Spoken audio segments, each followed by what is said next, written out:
You have way too many of those things. You need to sell some of them. You're wasting all your time and money on models. Paint what you have. Hello, everyone, and welcome to Model Club TV, episode 23. We are one away from a year of doing this. We'll talk about that. Good later. God. Yeah, good God is right. Hello, Scott Johansson, my lovely co-host. Hello. I'm Jason Walker, if people don't know who I am, and you're watching this for the first time, go back and watch the rest, because, nah.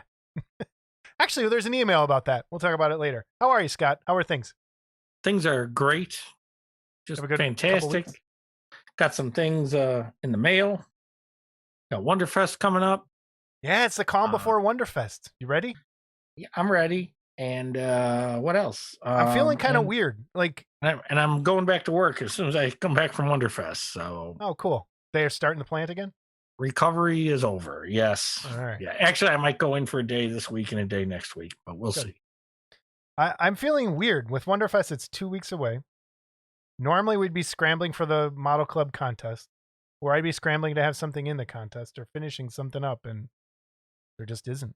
And I don't know, kind of like a weird spot. But I'm excited for Wonderfest. I can't wait to see everybody. And,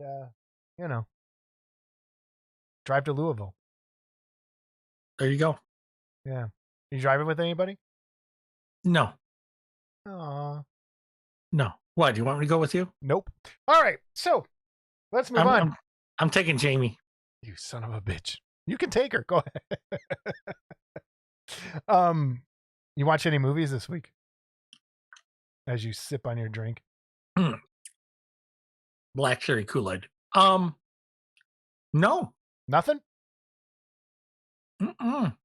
Well, I watched Army of the Dead. Looks like another winner. God. What? There was a zombie tiger. That was cool. So what do? That's You it. just go in and say, what's going to be the worst movie I can watch this week? This was like the And big release. Zack Snyder coming off of the Justice League redo. And there were some cool things in it, but cheer up. man. At least it wasn't 4 hours long. no. Oh, it was close. It was 2. It was just about 2. Two But- is not close to 4. I know you're bad at No, math. it's But 2 is half of 4. trust me, it felt like 4 hours at times. That which- I can get behind. It's No. So I was disappointed. It could have been better. There was some cool stuff, but man, whatever. If you've seen it, you know what I'm talking about, I think. All right, let's jump right into our giveaways. All right. What are we giving away first? Well, before that, Before that. it has to do with giveaways. The emails. When we have 2 giveaways, there's a lot to kind of juggle. I'm doing my best. So if I get to an email late, or if I get to an email like right 10 minutes before the show because I missed it in the pile of emails, it's still going to get there. So bear with me. I'm one guy. It's the end of the school year. I'm trying to move a classroom. We're getting there. So emails, when we have giveaways, please just a little bit of leeway. And that goes for all emails too. I will get back to you. I will get to everyone. And we'll handle them the best we can in the limited time we have. So the first giveaway is the Jaeger Army card. Now there's a little backstory to the Jaeger Army card from last episode. Last episode, we pulled Mike McDonald's name for the Jaeger Army card. All right. So call the guy out. Okay. There I'm calling him out because he said this is how it is. I'm not mad about it. We pulled his name and he had already gotten one. So we have to pull 2 names for Jaeger Army cards this week. So that gives someone else a second chance. Here we go. Bonus. A bonus draw. Ding, So ding, here ding, we go. ding, So ding, thank you to Mike ding. Calvert. What am I saying? So Mike thank Calvert. you to Mike McDonald for giving Mike- someone a second oh, chance. Yeah. And thanks to Mike Calvert, Paul Gill, Mark Worthling, Yeah, everyone, the for Jaeger everything. Army guys too. So Jaeger Army, I'm not looking. It's up there. Wait, Are you pulling 2? I pulled 3 on accident. I'm pulling 1. Mark Bennett, Jaeger Army card. Mark Bennett. Second Jaeger Army card. Bill Wilson. Bill Wilson and Mark Bennett. Bill Wilson and Mark Congratulations. Bennett. Congratulations. You're getting the Jaeger Army card. If you hadn't bought them already. Please. Don't buy them. And if they did, If you did, we'll be drawing one next drawing week. again next time. But we're not taking any more entries for the Jaeger Army cards. We're just taking what's in that cup. Okay. All right. So that's that. The next giveaway is the bust from the Sheer Terror Society from William Paquette and Paul Gill. The paint up picture is by whom, Scott? Yeah, a little. I was supposed to mention this last time and I dropped the ball. You know what? Thank you for being, honest for once in your life. No, that was on me. Okay. Of course, I wrote it down here and I can't find the goddamn thing. Roswell, Japan. Oh, Roswell. Okay. Why Roswell, Japan. Oh, yeah. The bust we have here is painted by Roswell, Japan. Now, Roswell, Japan could be a series of painters. We're not sure, but I think it is. Anyway, they did that paint up, and Paul Gill and William Paquette. Thank you for the donation. And here we go. The big winner. Tim Leathers. Tim, there you go. Yay! Tim Leathers. All right, so Jason will be emailing all you guys. Get that to you. Yep, I'll email everybody. And then once I have the addresses, I will send them all out. Cool. All right, that's our giveaway. So for this episode's giveaway, now, here's the other snag we've been running into. No, multiple snag. I don't think it's a snag. Multiple giveaways in an episode. Once we get some of these, we have a lot of stuff coming. It seems that people want it. And this comes from an email too. We've kind of we've brought out the best in people, which I find highly shocking. But there's been a lot of people that are just being very generous and like, hey, we want to give something away. So this episode, we have two things again. The first one is our longtime listener, CG Blade. He wants to give away a copy of his Crimson kit. And a couple things. If you would like to get a Crimson kit on your own, you can go to GameBody and download the print for about, I think it's $25 and print it yourself on your own 3D printer. Or you can purchase it. There's a way on GameBody that you can have someone print it for you and then they ship it to you. So you can do it that way as well. I think it's a little bit more expensive. I have to look. But he sent us a copy and you can get it in two different sizes. Okay. So he originally had sent me a box. The person sent me the wrong one and it was the 1/16th scale. So it's super tiny. So it just showed up yesterday, is the 1/8 scale kit. And hey, everybody, as I was recording, a box showed up and I had no idea what it was. And it turns out it was another version of the Crimson kit from CG Blade. So I'm kind of editing this in and taking out what we did. That's why you don't see Scott and I up there. Evidently, we were shipped two of the smaller kits. One was a replacement for the other one, and that came in the same size. So here we have the bigger version. Now, evidently, it's supposed to be 1/8 scale, but to me, it looks a little bigger than that. But all these pieces are hollow cast in a gray resin from 3D printed. And I wanted to show you how the head goes together and kind of work from there. Oops. I'm going to bring that camera down. But there's the body. The parts breakdown is entirely different in this one. There's the head. This is kind of washed out, but you kind of get the idea of what you're going to get. This is the kit you're going to get, this size. Pretty cool. Great female kit. If you're into female kits, this is fantastic. There's a little cleanup, but it shouldn't be too bad. Clean it up with some alcohol and not much to sand down, not much to do. It's kind of a plug and play kind of thing. And let me see if I can get that.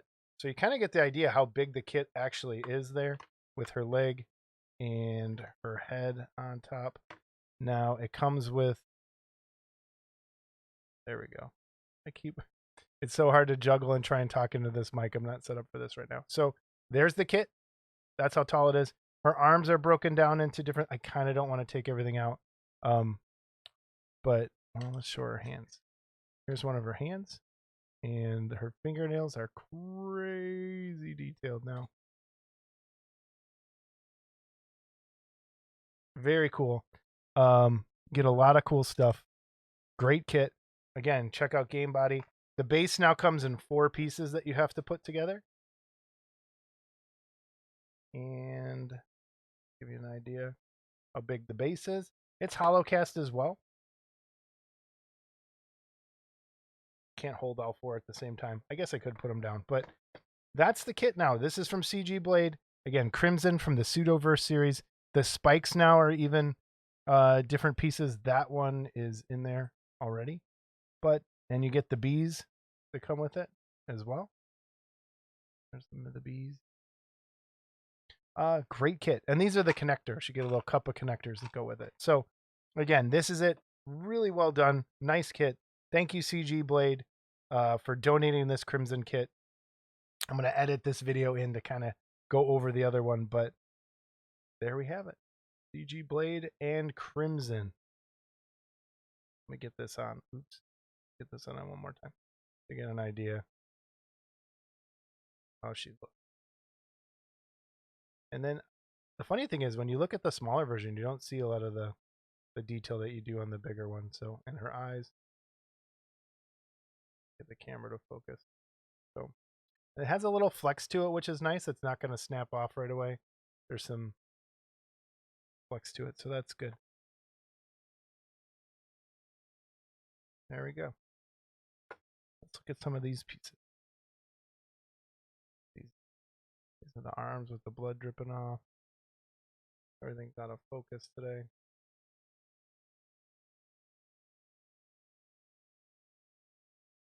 That. And there's her face.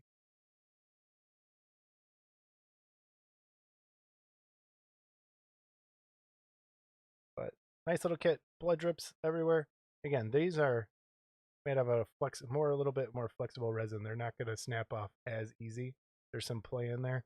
It's not very brittle, so we're all good. There's the kit. And as an extra bonus, CG said he is going to print the entire Pseudoverse series and ship it to you as well. So you're not only getting the kit, you're getting the book series to go with it as well. So cool little bonus. And once you win, he just said, send me their address, and he has to get it printed because they're like print on demand. So he'll get that to you. And I just want to say thank you to CG Blade for donating this for us. If you would like to get this, email me at modelclubtv@gmail.com and put Crimson in the subject line to enter for this kit. It's a great little 1/8 scale kit. Might be a little smaller than 1/8, but it's still a fantastic kit nonetheless. If you would like to pick up CG Blade's book series, you go to pseudosynthpress.com, and I'll put that in here as well. And yeah, again, Crimson in the subject line to get the Crimson kit. If you want your own, head over to Game Body and look up Crimson. I think it's in the like newer releases section as well. So that's something pretty cool. Thank you, CG Blade. Again, Crimson, Gmail. And he's been a great supporter. He's been awesome. Day one. He's been awesome. All right, our next giveaway is we got another prize pack box from Kendall Conniff. Scott. And I want to open this up. This I'm going to put off to the side for a second. So what he gave us is he had sculpted a replacement head for the witch kit. And he didn't like his first one. So what he wants to give away is a couple things. There's a lot in this box. I'm going to go through this. The first thing is a witch head that he scratch built. And I'm going to turn the overhead cam on again and the light. Ugh. And I thought this was really cool. So Scott, I'm going to show it to you first. Oh, cool. Yeah, it's got real hair. He said he didn't like it. He thought it looked too happy.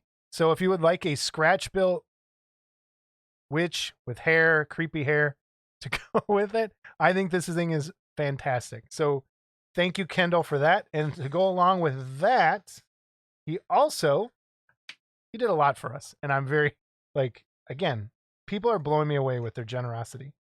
He made a really cool spider to go with it as well, or picked it up somewhere. So if you need a spider for your witch kit, that's coming with it.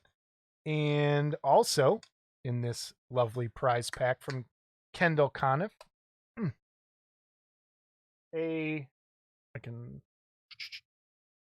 Lunar Models Collector Catalog. Yeah, Scott. Wow. There you go. There's that. Also in this prize pack. There's more? There's more. Is But wait, it's like an infomercial. But wait. A set of magnets. And there's tons of them. I was going to say, was I supposed to comment there or what? And there's 2 for us, Scott. There's also a set of Model Club TV magnets, which it's really cool to go out of his way. So I know he said I'm supposed to give you one, but I haven't seen you in a while. So there's also a t-shirt.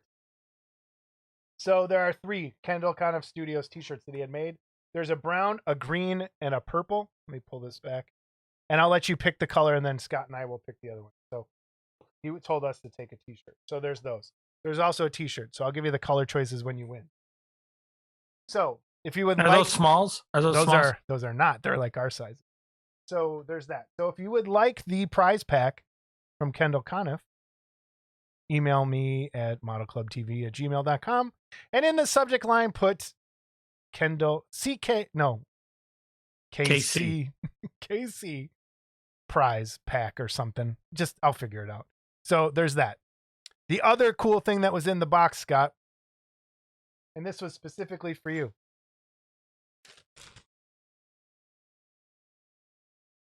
Do you know what this is? No. Can you take a guess? No. It is a bag of gray rocks. Thank God. I got coal finally. So remember when you said there's no such thing as gray stones? He went and picked some gray stones from around his house, and he's giving them to you, so I will give you your bag of rocks. Give me his return address, because I know where those rocks are going. I thought this was awesome. When he told me he was going to send them, I'm like, oh, please do. I feel like Charlie Brown right now. I got a rock. Bag of rocks. I got a rock. Thanks, Kendall. I got a rock. That's awesome. So thank you, Kendall. Thank you, everyone. So there's those 2. We gave out a Sheer Terror. We gave out the Jaeger Army cards. We're giving away this episode the Crimson Kit and the prize pack from Kendall. So please email us, and we'll put that all in the description below. Right. But thank you, everyone, for all of that. And we're moving on. We're moving on. News and reviews. All right. Do you want to go first? No, you go first this time. I'll go first this time. So Ed Bradley reached out to me. And for those of you who don't know who Ed Bradley is, he is an amazing painter. Has been around quite a while. And kind of left to do some paint jobs for Sideshow and other companies. And then has been doing a lot of 3D printing on his side. And he gave me some amazing news. Like, I don't know how, so you're a big Universal Monsters fan. I'm a big Future Model Kits fan. And I think there's a lot of people who are my age and that came in the hobby when I did, who their big thing was Future models. Like, there's a lot of your Janus guys. I was a Future guy. And anytime I saw a Future kit, that's the one I spent my money on. And I have quite a few. I mean, I'm missing some. But Future sadly didn't go out of business. They just kind of shifted what they were doing into the more pre-paints and toys. And they don't really do model kits anymore. They do some, but not like they used to. So Ed's trying to bring back the Future model style and some of the same characters. And I am really looking forward to this. So he's working with a couple sculptors. He's working with Eric Sosa and Augusto Ribeiro e Silvia from Brazil. And they're both very, very talented. Eric Sosa's been around a while. I've seen his stuff. And the first kit, he's gonna have 2 kits at Wonderfest in a couple weeks.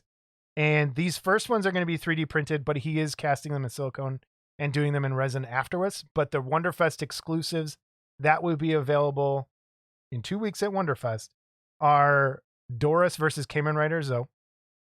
And this thing is gorgeous. Like, simply gorgeous. It's 2 figures, and it is just packed with detail. If you're a fan of Future model kits, you should be jumping for joy right now, because this is right up there with the Woman Bee versus Kamen Rider. It's immaculate, and I really hope a lot of people jump on this, and he can continue to produce. And I'm going to show you some of the other stuff he's kind of got coming down the pipe. I'm not a fan, but this thing is really nice. I'm looking at it right now. Yeah, it is. Really so Kamen Rider is like a live action Japanese monster show, and there's tons of like cool characters in there. But yeah, that thing is just. Oh, what's the scale? Did he say? He did somewhere. I think it's 1/6. Yeah, it's 1/6. So right up there. Future kits were almost always 1/6 scale. And he wants to bring back a lot of the Nina kits and do that. When Nirasawa passed away a few years ago, I was like, well, there goes that. They're not going to do any of that stuff anymore. But Ed said he wants to come back and try and do that same vein and that style of kits. So please, everybody. The second one is a Devilman bust. And it's a really simple Devilman from the anime Devilman. If like Scott, I'm sure hasn't seen Devilman. I haven't, but I want you to know. Yeah. It's going to blow you away. Yeah. I own a Devilman kit. Which one?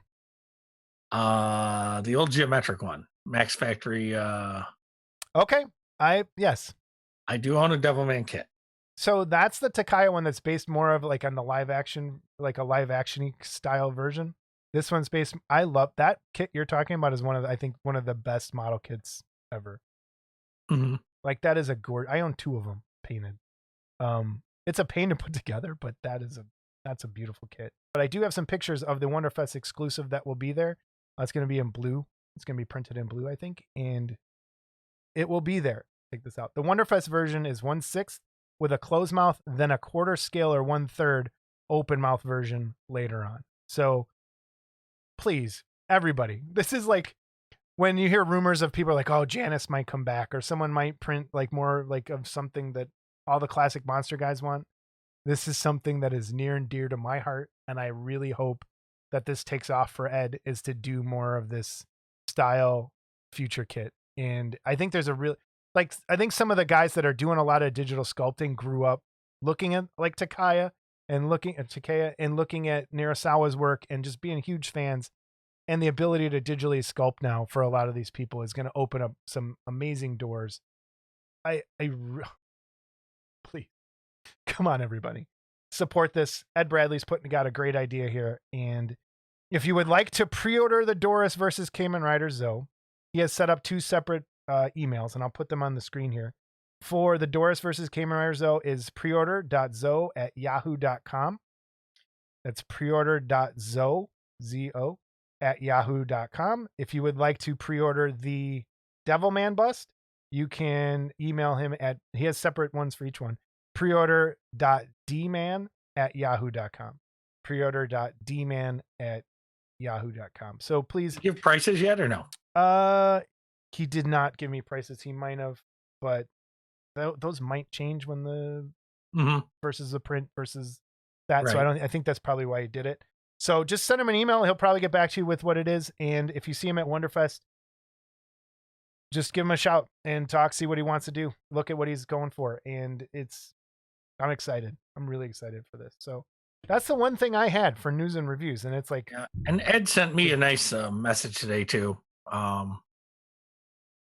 That he had binge watched or listened. And I'm like, man, that's a lot of hours. That's a lot of us. I feel bad, actually. And he's not the only one. I have another email that's very similar. And wow. That's a lot of. So, well, I got some stuff. Yeah, what you got? And I just got some odds and ends here. So the first thing I got was, and I'm just going to pan the camera over this because it'll be easier. So give me a second here, folks. Well, let's see if we're wearing pajamas. So you got pants on? You got pants on? I got pajama pants on. Okay. I'll edit that. We'll let it focus in. So that is the crucifixion kit from Jaeger. Oh, nice. And this thing it's supposed to be 1/6, but it's a big 1/6, I think. And when this came out, I didn't buy it because I was like, because it offended your religious sensibilities. No, it's just, I was like, another Frankenstein. You know me. 100 Frankenstein kits. But Jeff recently offered this as a reissue. And I have to tell you, this is one beautiful sculpt. and one really nicely engineered. It's never going to focus for us, is it? No. So I'll try. No, there it kind of did. No, but the way it all goes together, there's hands and there's and man, unfortunately, we're just too It's bright your light. here. You know what your light, whatever your light is blowing it out. Yeah, so There we go. Yeah, angle it down. Yep. So like, look how he's got it. So these ropes kind of. Yeah, that helps. And it's just the way it's. And I don't know if you can see the feet. And I'll do this again. Do you see the hands and the feet, and they kind of fit into the base? Yeah. Where all the hands are reaching up and stuff. So it's a really cool kit. And this is one of Jeff's reissues. So I have the Jeff Yeager signature on the bottom. Oh, it's not number 42. Got one more. Oh, dang. If I'd have known I was that close, I would have told him. Give me 42. Oh, that would have been funny. All right, so I picked that up. And also from Cult TV, the third in the Wacky Racers Nice. Oh, cool. thing, and the Creepy Coop. And like the rest of them, it has chrome parts and regular carbs. Now, why they made this kit red and silver is so completely beyond me. The other ones kind of made sense, but yeah, I don't know. And then the same deal with this one. You have a photo on the side where to put the decals. You have a painting guide for the figures, but notice not the car, but definitely for the figures. You got stick on and slide on decals. So pretty much the same. And not our next episode, but maybe the next episode after that. Got a little surprise coming for this. That's all cool. I'm going to say. That's all I'm going to say. Oh, man. I want to know. I like surprises. Well, I hinted at it actually before. Okay. We'll leave it at that. Easter egg. Couple, You got to go back and find it. Yeah. Go back and find it and tell me how excited you are. All right. So I got this in the mail today. And this is a stupid vinyl figure. Okay. So this is one of those Chinese ads that shows up on my Facebook. Yeah. And, so once and I paid for it, you just quickly gave him your credit card number? Is that? No, PayPal, because I'm at least covered there. All right. So it's Woodstock, but he's laying in a bird bat or in a bird's nest. And it's going to be hard to see. I don't know what. But I'll put a picture here of it up. I'll go to the website. And you can put a picture of it up. This was like a little $25 figure, $30 I don't know what I paid for the damn thing. But just one more thing to put on my shelf. So I got that. The last thing I have that I'll share, our good friend who has agreed to maybe come on in about a month or so, John Dennett, Garage Kit. Really? News legend. To me. Oh, sorry. Look at you out there recruiting without, letting me know. Somebody's got to do the work. That's true. Okay, so anyway, John's a great guy. As everyone knows, he's got this whole big line of busts. Well, he hit one of my sweet spots with this last one, and it's called Sam Spade. Wait, hold on. Do me a favor, turn your light off. Yeah, I'm gonna try that. Or you know what? Let me do this. So from John Dennett, up a little bit. Yep, right there.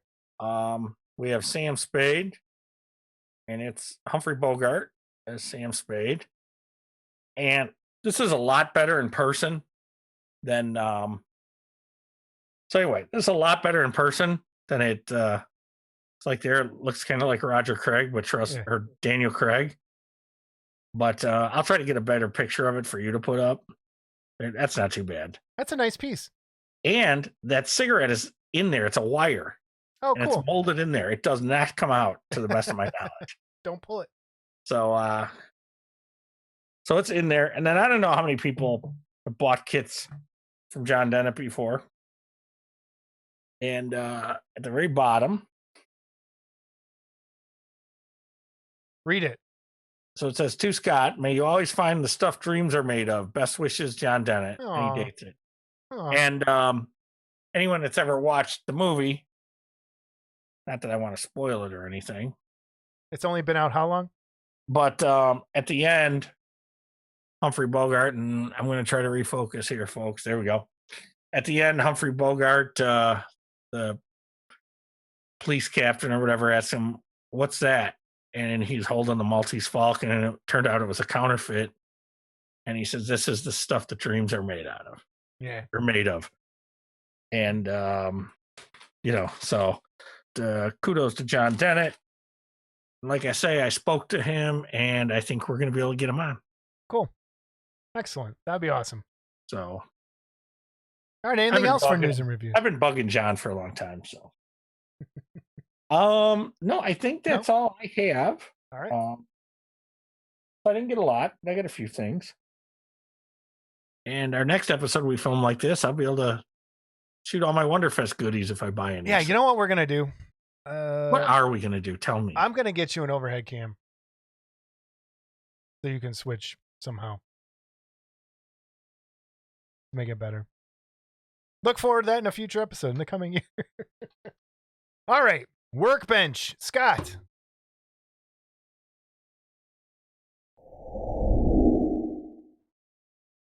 Workbench. Have you made anything? I put this Humphrey Bogart in the base.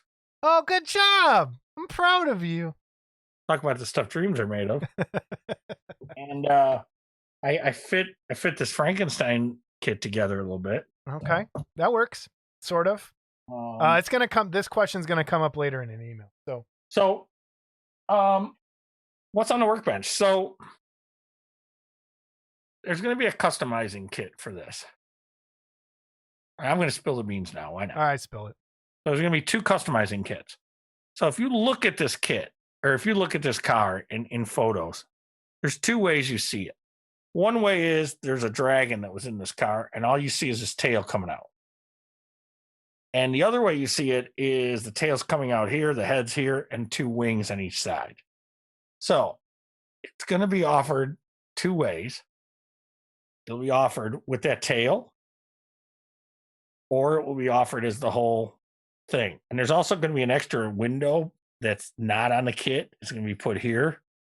And nothing's going to come out of it. Just there's supposed to be a window there. Okay. Maybe a few other extras we're working on, but... do you want to say who you're working with? Or... Well, no. Okay. No, it's Matt Manick is working on that. I do have some photos, but nothing's done yet. So it's... Well, at least you're working on something.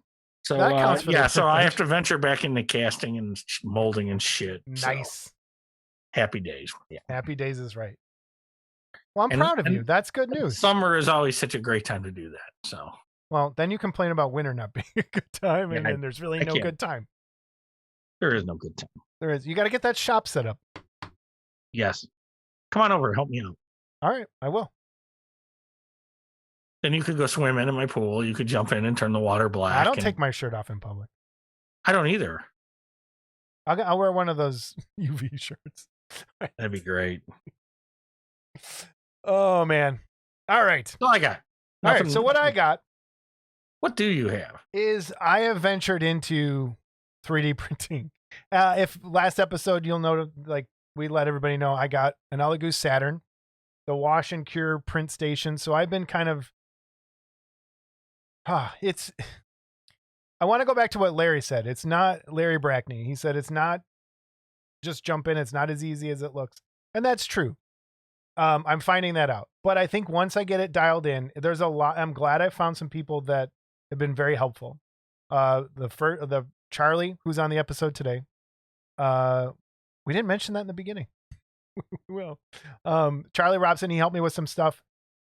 But someone who had emailed me about the show, and we'll talk to about his email a little bit later, Jamie Saj, and I'm hoping I'm saying your last name right, has talked me off a cliff like so many times in the process here of getting through some of this, just with my settings and making sure everything's right. So the first print went off, like it comes with a little test print, and I don't even know where I put it. I got to find it, of a rook for a chest, and it kind of puts your printer through the paces. And that printed fine. I was blown away. So then I decided I wanted to print. I went to My Mini Factory, and I found this monster sculpture. And it's by Shannon Van something? Yep.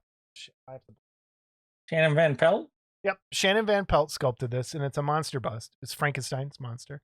And I'm like, that looks pretty cool, pretty simple. That should be easy to print. So I was learning as I go. So it came unsupported, which means you have to build the supports in a separate program called Chitubox, Chitubox, that comes with the printer. Once, and this is a big, long process. And I think I'm going to walk through this in a whole episode one time for everybody. So I was just learning how to put my own supports on a piece. And Scott, you're you know how mold making is, right? How you want to make sure everything's right, everything comes out right. It's that same kind of process where you have to look at it from the right angle from which it's printing, because you can't have what they call islands, where it's like a piece that forms that's not attached to anything else that could then screw up the print later on. And so there's a big, long process in placing all of the supports on the sculpture as it prints so that it prints correctly. So everything I read says, turn your sculpture 45 degrees and then tilt it another like little bit. So that's what I did the first time is I just went with a normal, like I didn't even like make it big. I wanted it kind of small. And there's a lot of detail on this monster's face, and you can see in that picture. So the way I put the supports on, like they did not come off as easy as I thought in some of the detail. So I'm going to pull this camera on again and just kind of walk through some of what I did. So this was the first one I tried to print, and Scott, you'll kind of have to look at this later, but this is the first one, and you'll see that the detail kind of got messed up, and I had my exposure settings wrong as well. I was doing it too long, and I'll explain that kind of here in a second too. But it really left a lot of of the support things all over it that it shouldn't have. And I thought the detail was a little like not right. And then this didn't print right. And then I didn't move a support further, like far enough away from, can you see in his next to his ear? See that line, Scott? Mm-hmm. I didn't move it far enough away from the sculpture. So it's called merging, or like it melted basically in and fused them together. So this was like, I'm like, okay, learning experience. I then continued to print 4 more, and it comes with a pedestal. And this was the first pedestal I printed. And it, again, same thing. It just didn't print is like the way it did with the rook. So like, what did I do wrong? So these, with varying degree of success, I think my problem was my supports were too thin. And as it was building, it kind of shifted and was leaving like offsets in the sculpture. And you can see it on this one very easily. And you'll be able to see it later in the print. And I'm like, well, that's not right. That's not going to work. And then again, the detail was too soft. And Jamie told me, he's like, you're curing it too long. I had it set at 8 seconds. He said, knock it down to like 3 seconds for each layer, and you should have your detail come up. And I finally got one to print nearly perfectly, which is this one. And I'm going to put these up side by side in the overhead cam. This is the one with the longer cure time, and this is the one with the shorter cure time. And you can totally tell the difference in detail and how it washes out the longer it cures. And now that I kind of got that figured out, I'm really I'm feeling a lot better about it. So then I went and printed something that came pre-supported. And the one thing I'm finding with the 3D printing side of it is garage kits don't make a lot of stuff that I like these days. But in terms of the 3D prints and sculptures that are available, there's a lot of video game stuff, and there's a lot of more recent things on there. And one of the things I always wanted was, there's a thing from a video game called Half-Life 2, and it's called a Strider, which is basically like a walking tripod, like from War of the Worlds almost. But this is the body of it. Now, Scott, you're not gonna be able to see it. Do you see that tiny little this? Can you see that? Yeah. Oh, no, I can. Yeah. Yeah, that printed, and these little wires. There's no way you could traditionally cast that, I think, without making that just a wire that you attach on there, like the cigarette that we just saw. Like these printed like perfectly on there. I'm going to get this in the overhead cam as best as I can. Why is this not focusing? And it's just immaculate. And then the legs on this thing, they go like this. But look at those tiny. I want to get my finger in the shot. Look how tiny those little spindly things are, and it printed perfectly. And I'm super excited about it, and it's hard learning things at 46 and to like not get frustrated, but it's been fun. There's a hobby side to it as well. And I'm really excited. And I have some still pictures up here of things that I've been working on, but that's been my workbench, is just trying to just walk through and you know me, Scott, look at this. It looks like this place was built by an orc. I am not very neat about things. I am very haphazard. Like we talk about later. If I just put those shelves up right there because I liked shelves and they don't match anything and I don't care. I needed some stuff. But as far as 3D printing goes, it's like, it's so deliberate in terms of cleanup and how you have to clean up and how you it's challenging. So, but I'm getting there and I want to make a whole episode on that, but that's my workbench. And that's kind of where it ended. Well, maybe you can make that episode after you fire me after this one. I am firing you. Why am I firing you? I forgot. I don't know. You threatened to fire me. All right. So that's the workbench, everybody. 3D printing. Scott's got something coming out, and that's pretty exciting. I like when Scott makes things. So I'm looking forward to that. Our interview. We have our longtime fan, Charlie Robson, on. Hey, Charlie Robson. It kind of came together last minute, and we're happy he came on. He's been with us from the beginning. He was one of the first people that really supported us. It was very positive when we were kind of down in the dumps about some stuff, and it was good hearing from him to keep us going when we were just starting out on this show. So we were honored to have him on. He's now an AFM writer, amazing figure modeler writer. He has a garage kit coming out, and he did it the right way. And we're excited. The cutest baby in the world, eh? Yeah, and he has the cutest baby in the world. Ugh. So anyway, enjoy our interview with Charlie Robson. Hello, everybody, and welcome back. We are here with Charlie Robson, somebody who's probably got as much mentions as I think he's tied with who, Scott? You think more or tied? Jeff Yeager, Paul Gill. He's up there. Yeah. Yeah. And that's good. I feel good about that. Thanks. Yeah, he's got quite a few mentions. Thank you, Charlie, for joining us. How are you? No, I'm good. Yeah, I'm awesome. Thanks, guys, for having me. This came together last minute, so we're scrambling a little bit, which is fine. What are you up to these days? Oh man, how's life behind the border up there? Well, it's similar to yours, I think. Although you guys are maskless now, or at least some of them. But it depends on what state you are. Yeah. It's good, man. You know, we're in a pretty heavy lockdown presently, but the cases are going down. And then in terms of the hobby, there's a few things on the horizon. I got AFM article coming out in the next issue. Cool. Got the Superman. We're working on that, producing that. I'm excited to get to all that. It's going to be really cool. Where at in Canada are you? Calgary, Alberta. Is that where Chris Benoit is from? Is that hockey? I don't know. It's wrestling. Oh man. I know. I'm a sorry Canadian. Fucking wrestling. How are you a Canadian and I know who Chris Benoit is? Oh my god. Oh right, Chris Benoit, Bret Hart's guy that murdered his family.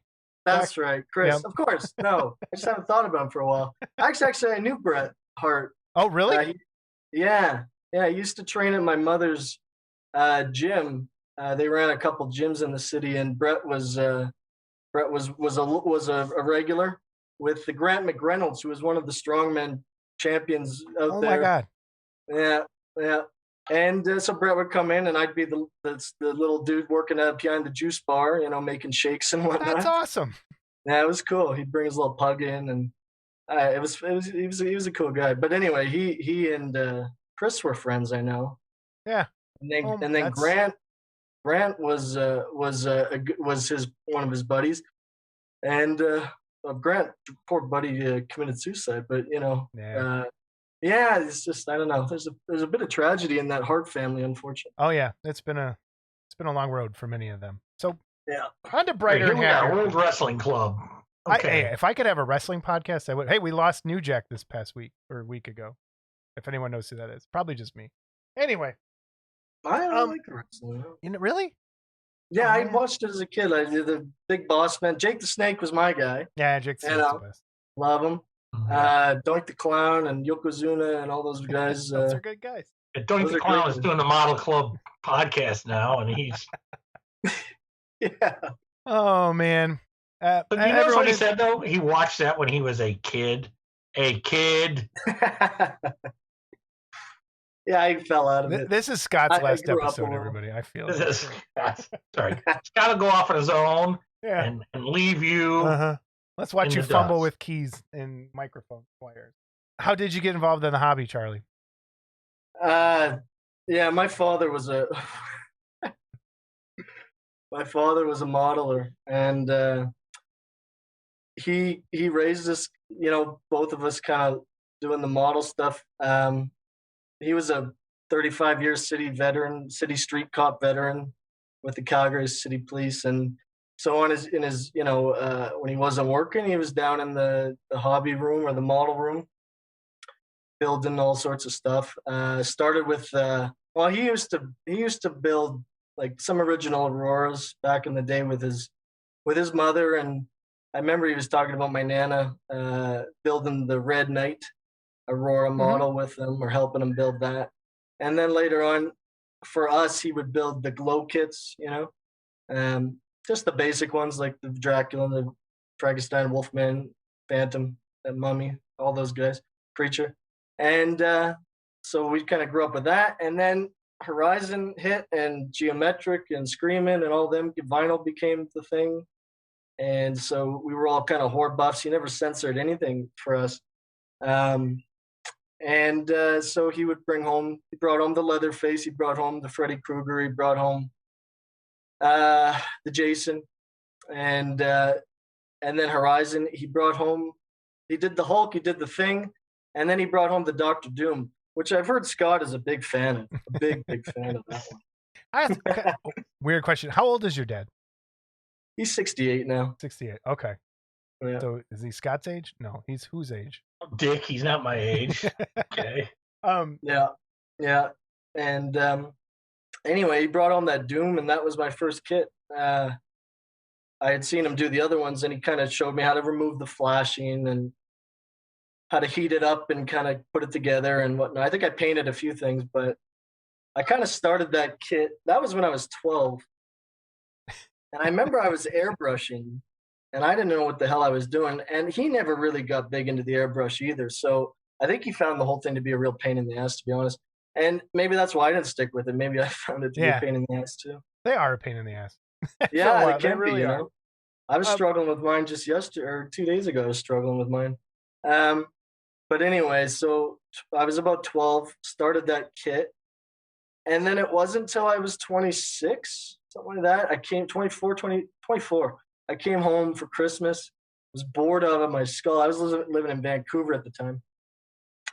And I was bored, and I just happened to come across this old, dusty, cracked Doom kit from when I was 12. And I thought, well, shit, I'll build this thing for something to do, And so I did, and I ended up doing a custom base. Right out of the gate, I was doing kind of scratch-built custom bases for figure diodes and stuff. And just kind of learning, trying to, the whole thing's like problem solving for me, and how are you going to do this? How are you going to do that? You got this idea. How are you going to do it? And just trying to figure out how you're going to do that. It might take 2 days to figure it out. It might take 2 hours. Might take 2 months. Who gives a shit? It's just at your leisure. And that's what I love about the hobby, How did you find like Neil and all those guys? And how did you find about Wonderfest? Like, was it through AFM? And like, where did you find AFM? Was it in a comic shop? Was it? Yeah. In the hobby AFM store? was in a model shop in Vancouver. Burnaby Hobbies, I think the name of it was. And I was picking up the that Superman kit that Jeff Kent painted so beautifully with that comic illustration look to it or whatever. It was I can't remember what issue exactly, but that's where I found it. Gordon Oberman had done The Rocketeer. Mm-hmm. And I saw that, and I was just blown away. I love that character, and so I read the whole thing front to back. I saw that some of these guys were putting their email addresses and some of them with the phone number, some of them, whatever. And so I contacted Gordon. Right, first person I ever contacted in the hobby was Gordon, and I wrote a cheesy email or whatever saying how much I love this piece and I thought it was great.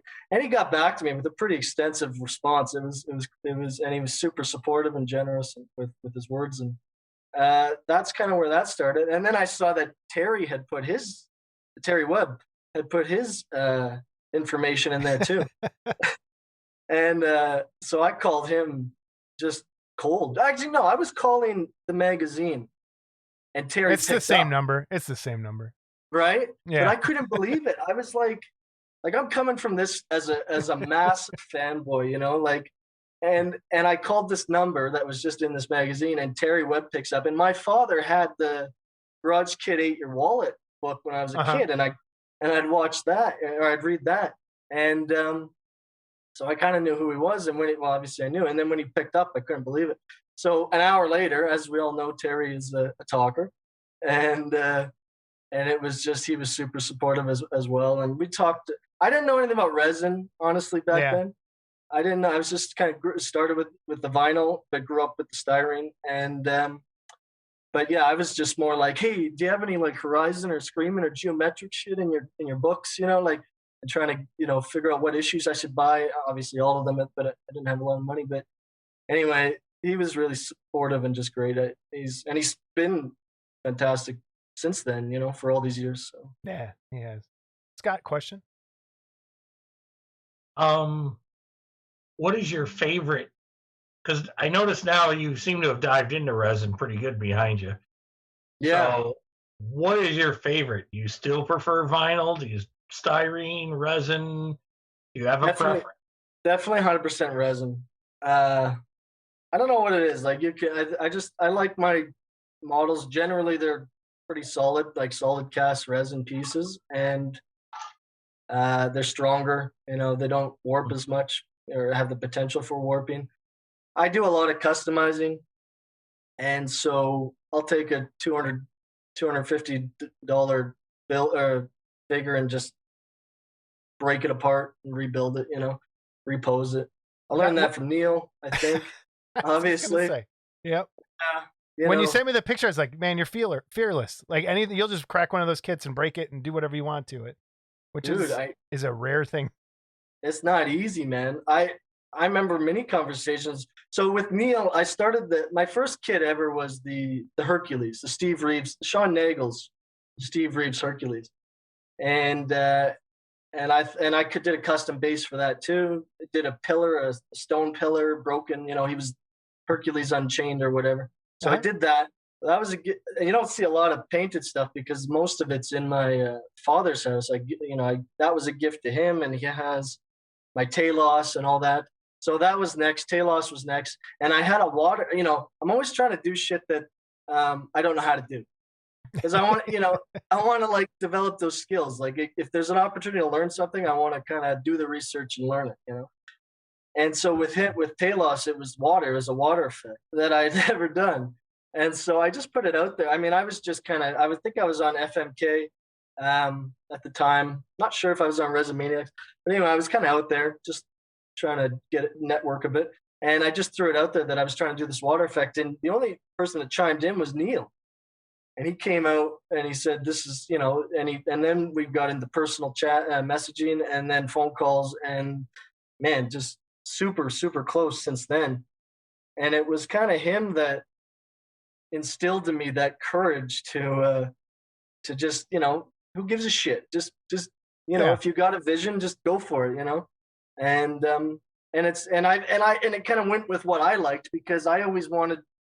Like I think there's nothing wrong with just painting a kit stock, or painting it as is. I think that's cool. It's just you got to go with what motivates you to keep. Some of these builds are pretty lengthy, and if you're not motivated, it's easy to just put them on the side and just forget about them. So for me, solving those problems and stuff is huge, and just having something you know, and I'll do the base and the figure at the, you know, so when the figure's drying, I'll work on the base. When the base is drying, I'll work on the figure. And you'll always have kind of like something to bounce back and forth from. But anyway, he said like, you know, and he was very blunt about it. He's like, would you grow some balls, you know? Like, would you just man up and, you know, just do whatever you want to do? So Charlie, I want to jump in. You're talking about being fearless. When you sent these pictures to me, I was like, oh my gosh, he tore this kid apart. And this is the Crazy MI from Monsters in Motion, right? Yeah, it is. And that kid, like, I remember, and maybe Scott, maybe you remember. Do you ever call Monsters in Motion and like when you're on hold, they would play like a voice like thing and it was talk. That's the one kit I remember them talking about on the voicemail thing, whatever. Or like order this kit now when it first came out. But jump into it. What made you want to change it? When you first saw the kit, you're like, most people look at that and go, this is fine. What made you say this is not fine and I want to change it? Yeah, it's a cool kit. And, you know, and you're right. It was kind of tough to do it, you know, because it's it's a fair amount more expensive to get these things in Canada, you know, and so you're risking, it's a bit of a risk. And so with that one, you know, I grew up on the Universal stuff, the Universal monsters, love it to death. But I also grew up on the Hammer stuff too. And I always loved Peter Cushing's Frankenstein, Dr. Frankenstein. And so my objective with that was to take the Colin Clive figure, but kind of blend in some of Cushing's look, you know, and his attire. And so, you know, with the collar and all that shit. So, yeah, that was basically, I thought, well, you know, the gown is so simplistic, you know, it's with Clive. I wanted to get him more of an apron. Mm-hmm. So I took out the back and put in some rolled up paper towel saturated with super glue, which Neil actually helped me with that idea. Okay. And then sculpted the back of the legs. And then it was all about kind of creating some separation in here. Also the arms, I cut the arms off and made like rolled up sleeves, resculpted the forearms and all that. And then the tool belt I did, and the kind of hooks for the little tools were all custom stuff, scratch stuff. So that's one thing I noticed too. The handles for the tools. What are those made out of? That's just balsa wood. Is it actually made out of wood? Yeah, I know. Well, yeah. That shit's so you can manipulate that. It's so soft, right? And so you could do anything with that stuff. And I thought when I did it, everyone was like, Jesus, how did you do that? But man, it was actually really simple, you know? You sculpt it with the Dremel. You just sand, you just put the block on, and then you just shape it with a Dremel sanding bit. Wow. Yeah. And then the mask that I did for him, I just kind of, I don't know what I was thinking. I just thought, you know what, like maybe that was my next question. Actually, I was like, what were you thinking with the mask? Yeah, right. I thought maybe when he's like grave robbing or something, he puts this mask on to scare people off. If they see him, he hides his identity. You know. So I was thinking I just put it in the back. So I was gonna do a big Frankenstein diorama. And I had the table Frankenstein, and I was gonna kind of do a elevated table thing, but I don't know. I just lost passion for it. Maybe I'll get back to it. But at this point, I'm just kind of thinking maybe keep the mask on and just have him be like a Jack the Ripper type. Yeah, of thing, that's almost what it looks like. It does, right? Maybe that's. Do you use Avies, right? Or Aves? Yeah, Aves. Do that. That's a huge tool for me. And everybody, I guess, it's like the go-to. I think I learned about that from AFM in the magazine there.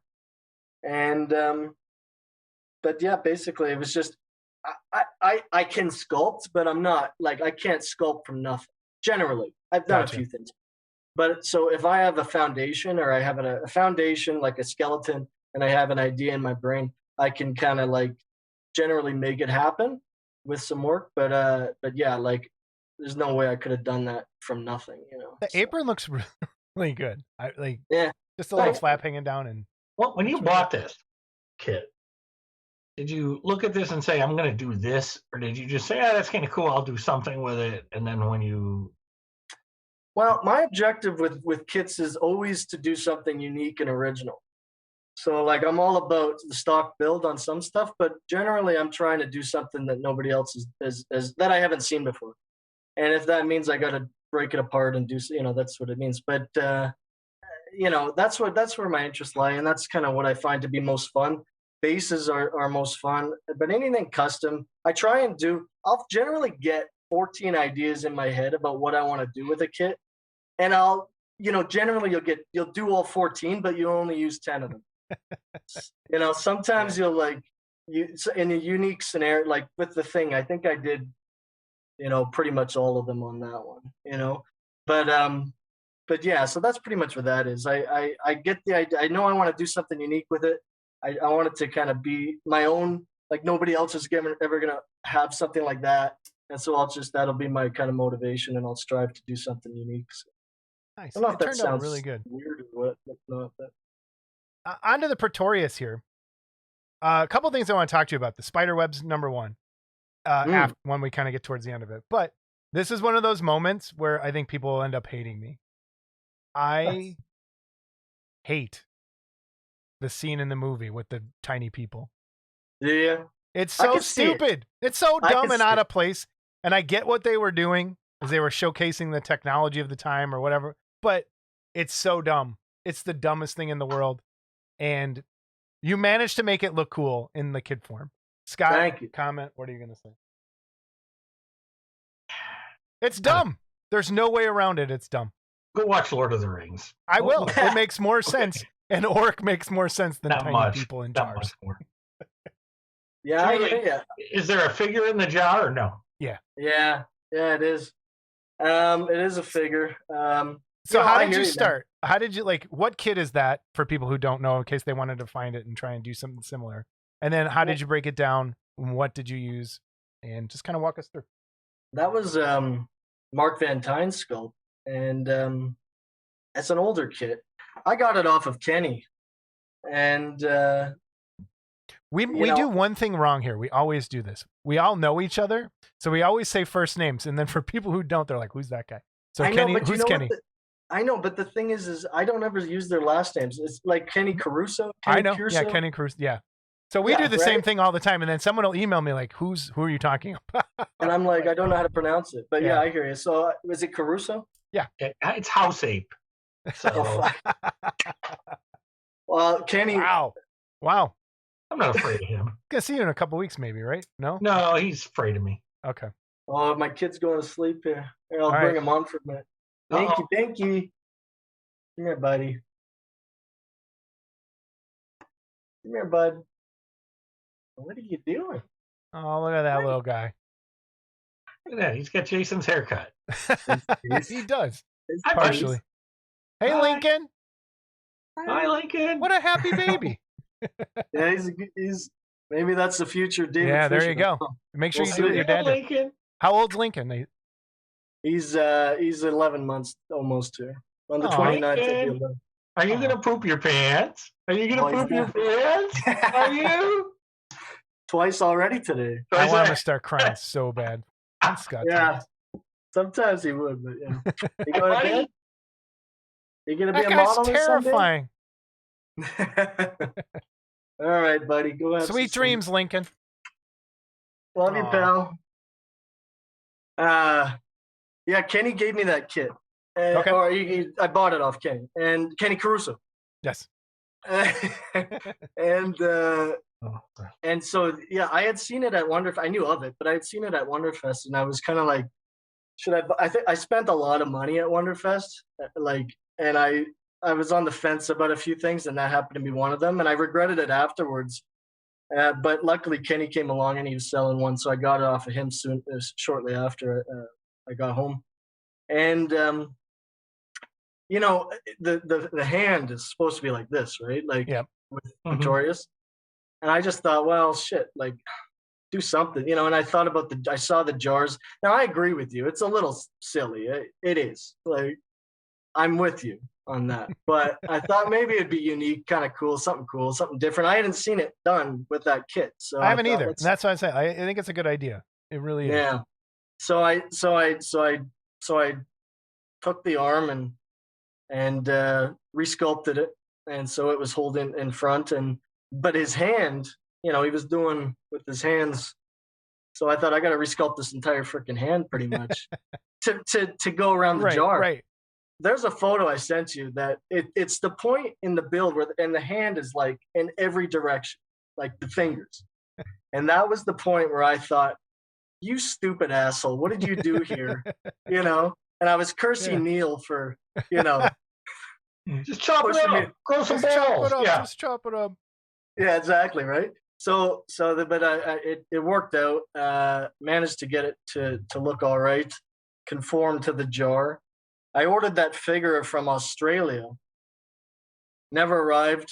Had to order it again. It arrived. Then the second one arrived, of course. And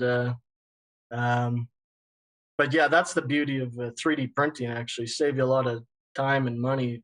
Yeah. I could have just potentially sculpted her myself and done her any scale. What's the jar from? That was just one of those jars you get at Michael's, Okay. And I knocked the top off. Or what did I do? I did something. Yeah, I knocked the top off, and then off of one other jar. So I used the bottom of it, the rounded part, and then I knocked the top off another jar, and I glued it to the bottom of the other one, and then I wrapped it with I think that's wax paper or something, like baking paper or something, whatever they call that shit. So yeah, and then little Eve's kind of seal where the ribbon is, and wood floor planked, and put her in there. Looked pretty damn cool, I thought. So and what else? That was the spider webs. So spider webs are hard to do to make them look right and make them look in scale. So what did you actually use to get that effect? Because they turned out really well. Yeah, I don't have it here, but it's triple. What is it called? Americana or something like that kind of the cheap paint brand, whatever, craft paints. Yeah. So they do something that's a crackle finish, like a crackle whatever. You've painted on it, crackles the paint if you do it the right way. And so if you spray that shit through a airbrush, it does that. It does that. Just all you gotta do is point it. Well, actually, my whole friggin' you probably got it, I know, but my whole other stuff, and now I'm wondering if it's the same stuff. I think it's probably any crackle stuff will do it. Oh, you know what happened? It leaked. Here we go. Oh, shut up, Scott. So I think. So I got this stuff from Green Stuff World. Yeah. That's called spider web. It's like liquid spider web. Oh shit. That's cool. But I don't know if I had it laying on its side in a drawer and it completely evaporated. Oh, really? And I never even, and I picked it up at Wonderfest, I think, last time. So I'm going to get another one. But I'm wondering if it's the same stuff and I could just get it cheaper as the crackle stuff. If you like what it is, then yeah. It comes in a bottle like this, thick, big thick bottle like that. Okay. And you just put it in the airbrush. Don't thin it. Don't do anything. Just spray it at a low PSI. I'll bet it's the same stuff, and these people are charging like $8. Dude, it might be. Do you spray that? You got airbrush. Yeah, you airbrush it on. I bet you that is the same stuff. I'll bet it's the same stuff. Okay, good to know. But it's very fragile. But it's effective. It looks really good. Yeah. So wherever you don't want webs, you take a wet brush and you just kind of touch it, and it'll just dissolve it. I don't know how it's lasted this long. I've had it at a few shows, and there's one strand there that's just connected just so delicately. And every time I take it to a show, I think this is the end of that beautiful strand. Everyone thinks you have a trained spider that does it for you. That'd make my life a lot easier. Yeah. But no, anyway, that turned that's out it. really good. But it actually goes everywhere, eh? Like your whole shop is going to be covered in spider webs. You can't control it. So you just got to point it at it and hope that it hits it. And you almost got to wherever it'll collect, you just pull it through the webs and collect it. So. Good to know. This Halloween kit. How you just redid the whole thing. It's what it looks like. Yeah. Well, I was so I'm gonna guess. I want to guess to see. Did you use the styrene pieces as templates, or did you just go and make all your own pieces? Close? Oh, I see what you're saying. Because I was inspired by the original Polar Lights styrene kit. No, I made my Okay. own shit. Just straight It's up. like Okay. 3 times bigger, maybe four times. I don't know, 3 times bigger than the Polar Lights one. And that was my inspiration. Was basically that styrene one. I it's kind of cool for what it is. And I thought, and then I saw that Mark and Paul had released Paul Bill, Mark Van Tyne had released their Myers, and it was a beautiful thing. And I thought, geez, this is the best Myers I've ever seen, in the hobby. So I grabbed that, and I just started thinking, what kind of thing could I do with this? And I love the films, so. But that was my inspiration with the Polar Lights one. I wanted him coming down the stairs, so I broke the leg in 3 parts, or sawed the leg in 3 parts, repinned it, resculpted the joint. I don't know how great it looks great from 1 or 2 angles, maybe not all. That's all you need. That's all you need. Yeah, right. So Right, Scott? Steve Riojas didn't used to paint the back of kits, remember? Just one time. wait, he used to what? Steve used to do Tell what? the story, Scott. Tell the story. So Story time. It's story time. So I think it was 98. Steve comes, 98 or 99. He comes to the second Wonderfest. So he flies to my house first, and he shipped his kit for the contest. And there were a couple kits in there, so we wanted to make sure they got there okay and make any repairs. So this dragon had to be attached to the base. And it kind of had a floating, it was heavy on the one end. So we drilled literally 6 or 7 holes and coat hanger pins in the thing till we finally got it to hold.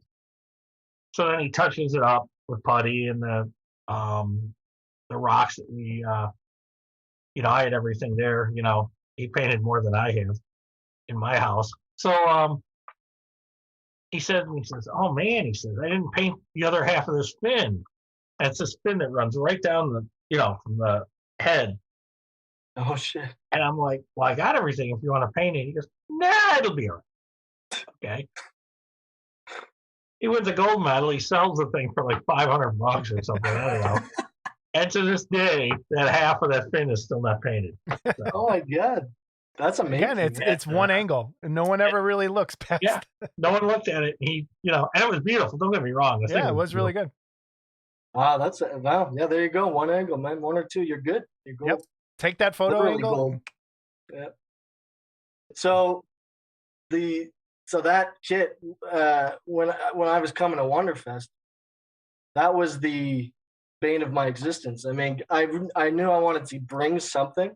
I didn't want to show up with nothing. Who's this guy? He's got nothing, And I knew I'd be meeting all my heroes, And so anyway, that was the best thing I had done at that time. But man, I shipped it. I packaged it up as best I could, shipped it, arrived at Neil's house 2 weeks later in like 5 pieces. Oh no. Yeah, and the leg was broken. Where the one I had customized or whatever, repositioned, it was broken.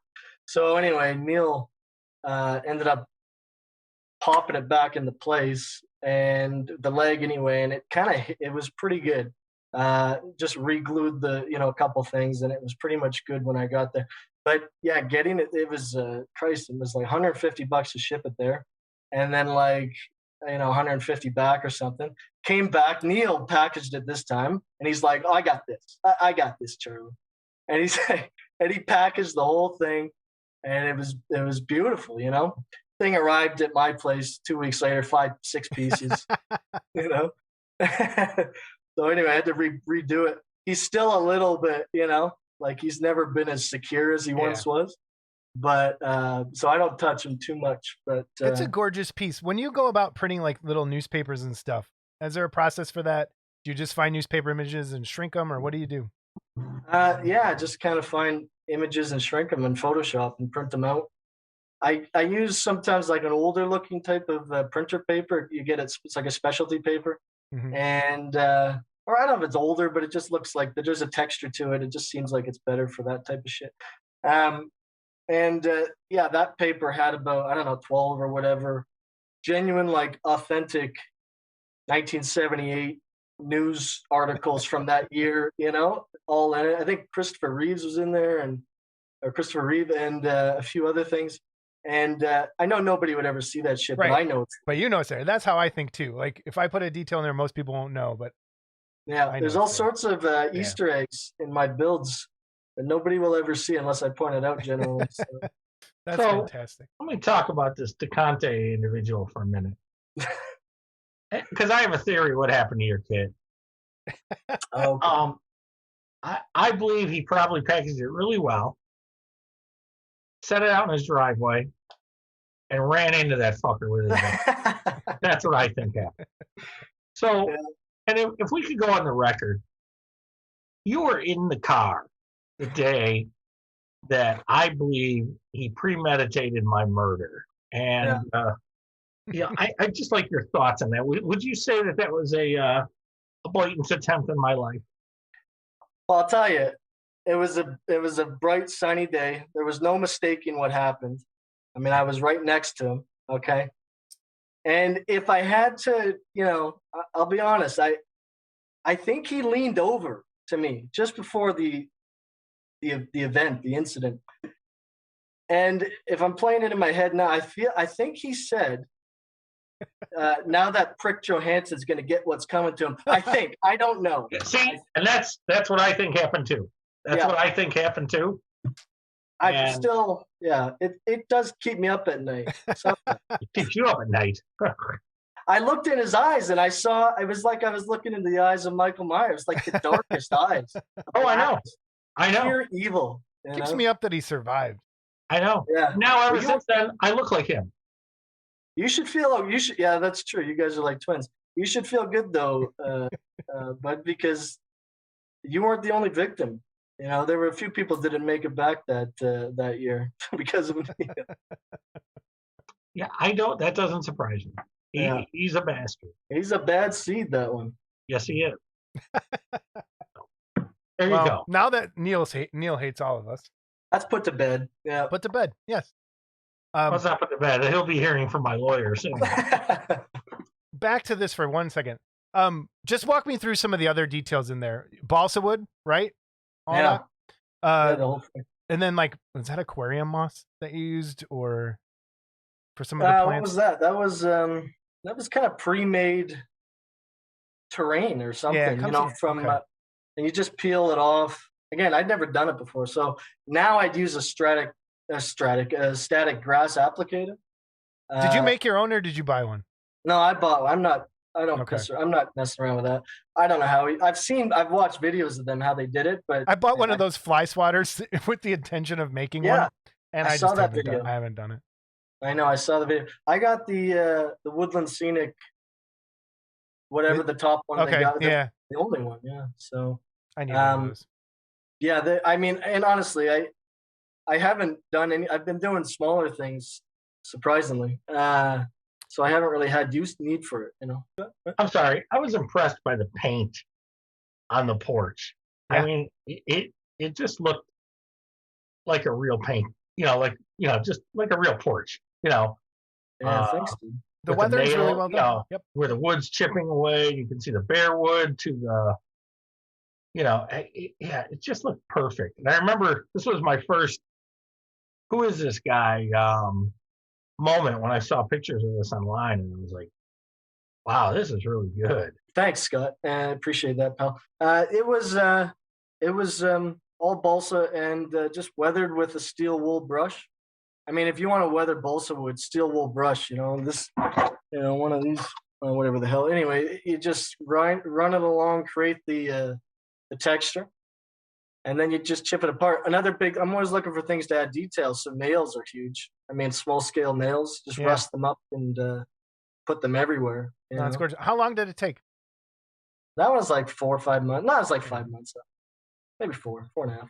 But yeah, when I finished it, I mean, pretty much every build I do, the big ones anyway, I really, when I finish it, want to just throw them in the swamp, But a week or two later, you kind of look at it again and you start to like it again, or whatever. So sometimes I want to just run into some of the shit because I build shit that I think's cool. Mm-hmm. So if I ran into something that I had done, like this thing diorama or whatever, in a store somewhere, I want that experience. It's almost like directing a movie. You never get that first experience, you know. So It's kind of like these. We don't watch them after we do. you don't, eh? Yeah. We do a little bit. Once in a while, I'll watch part of it, but I'm like, after I sit and edit it, I'm like, I don't want to see that thing ever again. Canadian A number 2. Okay. Yeah, I'm surprised that we're only at 2 actually. I forgot I was keeping track. True. How did you get into AFM? How did that come about? Becoming a writer? Well, actually, if we could backtrack just a little Sure. bit, it was Rob Madison, who we all love, one of the greats in the hobby, one of the best guys. He contacted me and asked to do an episode on a Monster Model Review episode on the thing. Mm-hmm. And man, for me, I mean, that was like, what are we on? Like, it was 193. I mean, I had seen so many of the others and just like huge fan. And Rob, man, he's just the coolest dude. And I just thought, man, what a privilege. So I did that. And then it was shortly after that, I think when that came out, and AFM sponsored that episode, and that went through some like my history and all that too, and all that. And then when that came out, AFM had sponsored it. And then I don't know, I guess David had seen it, Terry had seen it, but David, I primarily talked to David about AFM, and he sent me a message out of the blue and said, hey, that thing diagram would make a great article. And I almost jumped off my balcony. I was like, or off the deck. It was like, I was so floored. Because I was telling Scott, I got a message to David Fisher from like 8 years ago. This kind of Canadian nerd coming out of nowhere, and like messaging him. And I was like, oh, Mr. Fisher, Mr. Fisher. Big I fan. never went that far. I want to go on record. I never went that far. Well, I did. Shit, the guy, because I was watching Model Mania and all those things which I saw through AFM, and I ordered those. And holy cow, that changed my whole life. Model Mania, but anyway, yeah, huge fan. And I wrote him something just saying, can you accept my friend request? I won't harass you and all this stuff. I tried your suntan technique on my whatever Steve Reeves Hercules kit, and I'll just keep working at it. So anyway, it's pretty embarrassing to read now, but fast forward, and I think I said also, I hope to write for your magazine someday. That was like, I always have goals in the hobby, Mm-hmm. That was one of them. Writing for AFM was one of them. And yeah, so he contacted me, said that, and yeah, we just went from there. So it was ended up being quite a big article, as I'm sure you saw, and pretty tough to condense a 6-month build like that into 1,500 words or whatever. I think it ended up being 4,800. Do you normally document everything you're building? Like, so Yeah. you had it ready to go? Oh yeah, because at least since AFM, because Yeah. I was like, I got to get in this magazine someday. All my heroes are in this magazine. I want to be in this thing and amongst them. And so that was kind of, I document almost everything. Some I'm of them the I just opposite. paint. I don't like, unless I'm writing an article, I do not take a Really? picture of anything while I'm working.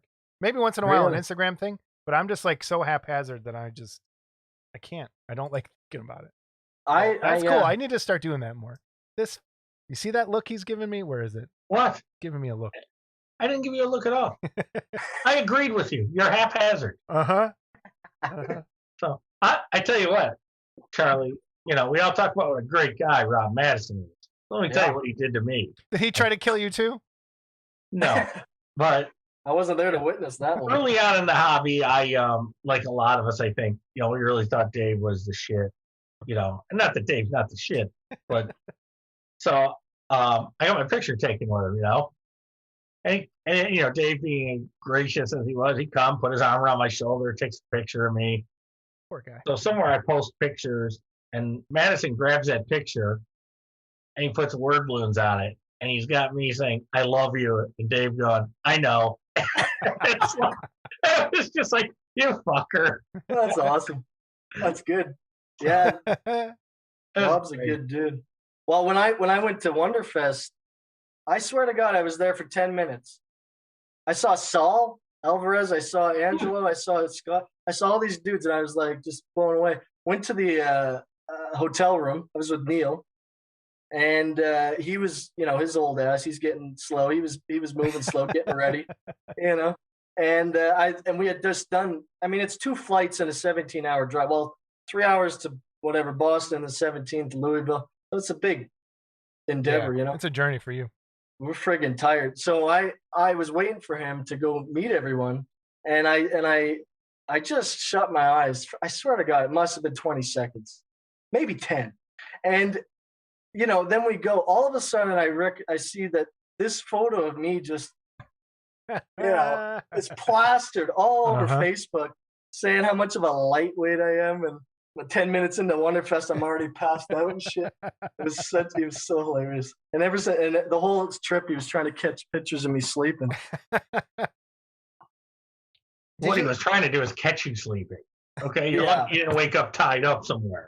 Okay, I'm just saying. Well, maybe next year. What was your thoughts of Wonderfest? Like your first one? Oh man, they got nothing like that in Canada. Yeah. Nothing. I mean, it's like blown away, man. Like, there's not, like, I've never seen any of those kits in Canada. Nothing, like we go to the model shop, they got your styrene, they got a little section for figures, and it's like the Three Stooges and Superman or whatever, or Superboy. That's how most of the hobby shops are here too. Are they? Yeah. I guess so, right? You're not going to see a lot of that shit in the shops, but I'm just saying, like nobody, like, it's just for however many hardcore modelers and passionate figure modelers there's a handful in Canada, Yeah. Now Lonnie James, he's in Calgary, and we co-run the Canadian Figure Kit Modelers Facebook group.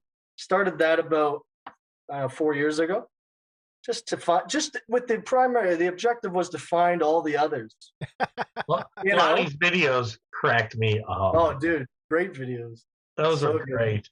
Yeah. I love Lonnie. He's such a good friend. And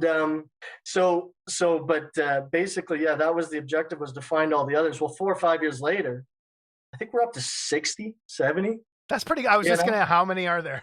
Yeah, there's very few. And I think I tried to run a few shows, and there was very little, like, not shows, but contests or whatever. Very little interest. I did one.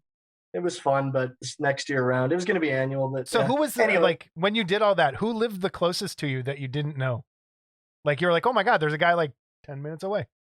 Probably John Heercock, right? Okay. He's in Vancouver. Okay.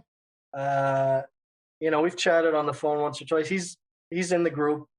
I mean, I think Lonnie put me onto him, and he's been in AFM. He's one of the few Canadians that I know of that, have been able to infiltrate that kind of stateside world, Yeah. And, but yeah, kind of really love John. He's a good guy.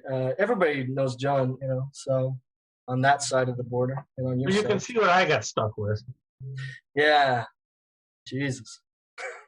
Fucking 20 minutes away. Oh man, I can't. That's the thing. Hey, you guys are so damn close to each other. I mean, it's 5 hours for you to Wonderfest. I mean, for both of you. Like, I just talked to Angelo and Scott Rizzo, and they go over to Paul's and Mark's, and they're like hanging out. And then I see photos of Saul and Robert. Oh, okay, what did we say? Okay, thank you. Yeah, T-Rock. I call him T-Rock. Trock? Yeah. Rock? Like, Rock. Yeah. So, him and the Angelo and Scott, so they must be close. So, and I'm just so damn jealous. I can't believe you guys. It's not all it's cracked up to be. Sure it is. And Trock's actually originally from this area. So that's what's funny. But, is that right? Yeah, he's originally from Chicago.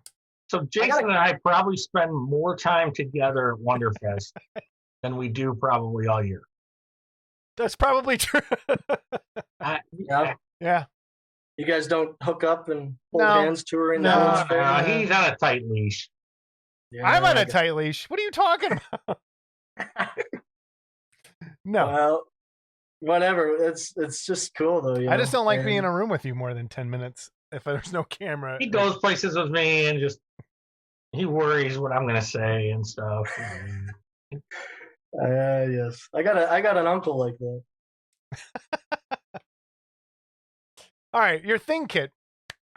Yeah. So when you're doing miniature things like that, so your little cans of what are like, you're printing those labels, you're not finding them, you're building all that up, and I want you to walk through the snow, walk through those little miniature things, and then just how you tackle this piece. I know everyone can just, and please, everybody go to amazingfiguremodeler.com. Yeah. That's the Grab an website, issue. right? I got to double check. And download the issue, buy the issue, and see exactly how he did go through and build all this. But just give us some highlights of the kit in your process. Yeah, it was. I got the kit at Wonderfest. I got the McCready from another really good friend, Rob Rotundi. I love Rob, you know. And what? I love Rob too. I That's love not the what you're guy, saying, man. so- I do. I love him. You know I love him. We talk pretty often, and we talk about everything but the hobby. He's just such a supportive. It's all about life and family, and just he's. Don't listen to that guy. He's wrong on everything. He's trouble. He's wrong on everything. And obviously, just with the pose, I mean, he needs an ice tomb to stand over. And it's just one of those things where I didn't want to build it as is. I just wanted to do something unique, something I hadn't seen before. And so, man, I had just thrown it. I don't know how much balsa foam. Well, it's gone now, I guess. But That's where it all just went. It went to you. Yeah, it must have gone to me because I had a shit ton, and I basically I had just ordered a ton of it, and I thought, shit, this will last me the next 7 years of my life, And then I stupidly just decided I got into this ice tomb idea, and I thought, well, I got this stuff, and I was too impatient to get some insulation foam or something cheaper, and I just went to town on this stuff. So, but I think I don't know if it would have worked out anything else. Stuff is you can manipulate it so well. But anyway, I made the tomb. I must have used $150 worth of balsa foam. It's 175 just on the tomb. And actually, Mike Allen had said that we were going to do another tomb that he was going to throw out there to the masses, and I thought, shit, I'm going to have to do it on an insulation foam because I can't afford to do that again. Never happened. But anyway, so, did the tomb and, had to make it to scale, but originally I had him in the movie, there's an entrance to the room that he's in. And I was going to have him on top of the stairs, on top of the, where the door is, and there's a stairs leading down to the tomb. And Neil had to talk some sense into me. This thing was going to be beyond what he it talked sense in you. Wow. That's what I was laughing about. I was like, oh, great. There's the blind. There's the pot calling the kettle black. That's too big, Charlie. Yeah, meanwhile, he goes and works on his one-to-one nun or Samara ring chick, so... Yeah, for the fucking tugboat he built. With the Orca. The Orca, baby. I love the Orca. That blew me away holy shit, that changed my life too, just seeing that.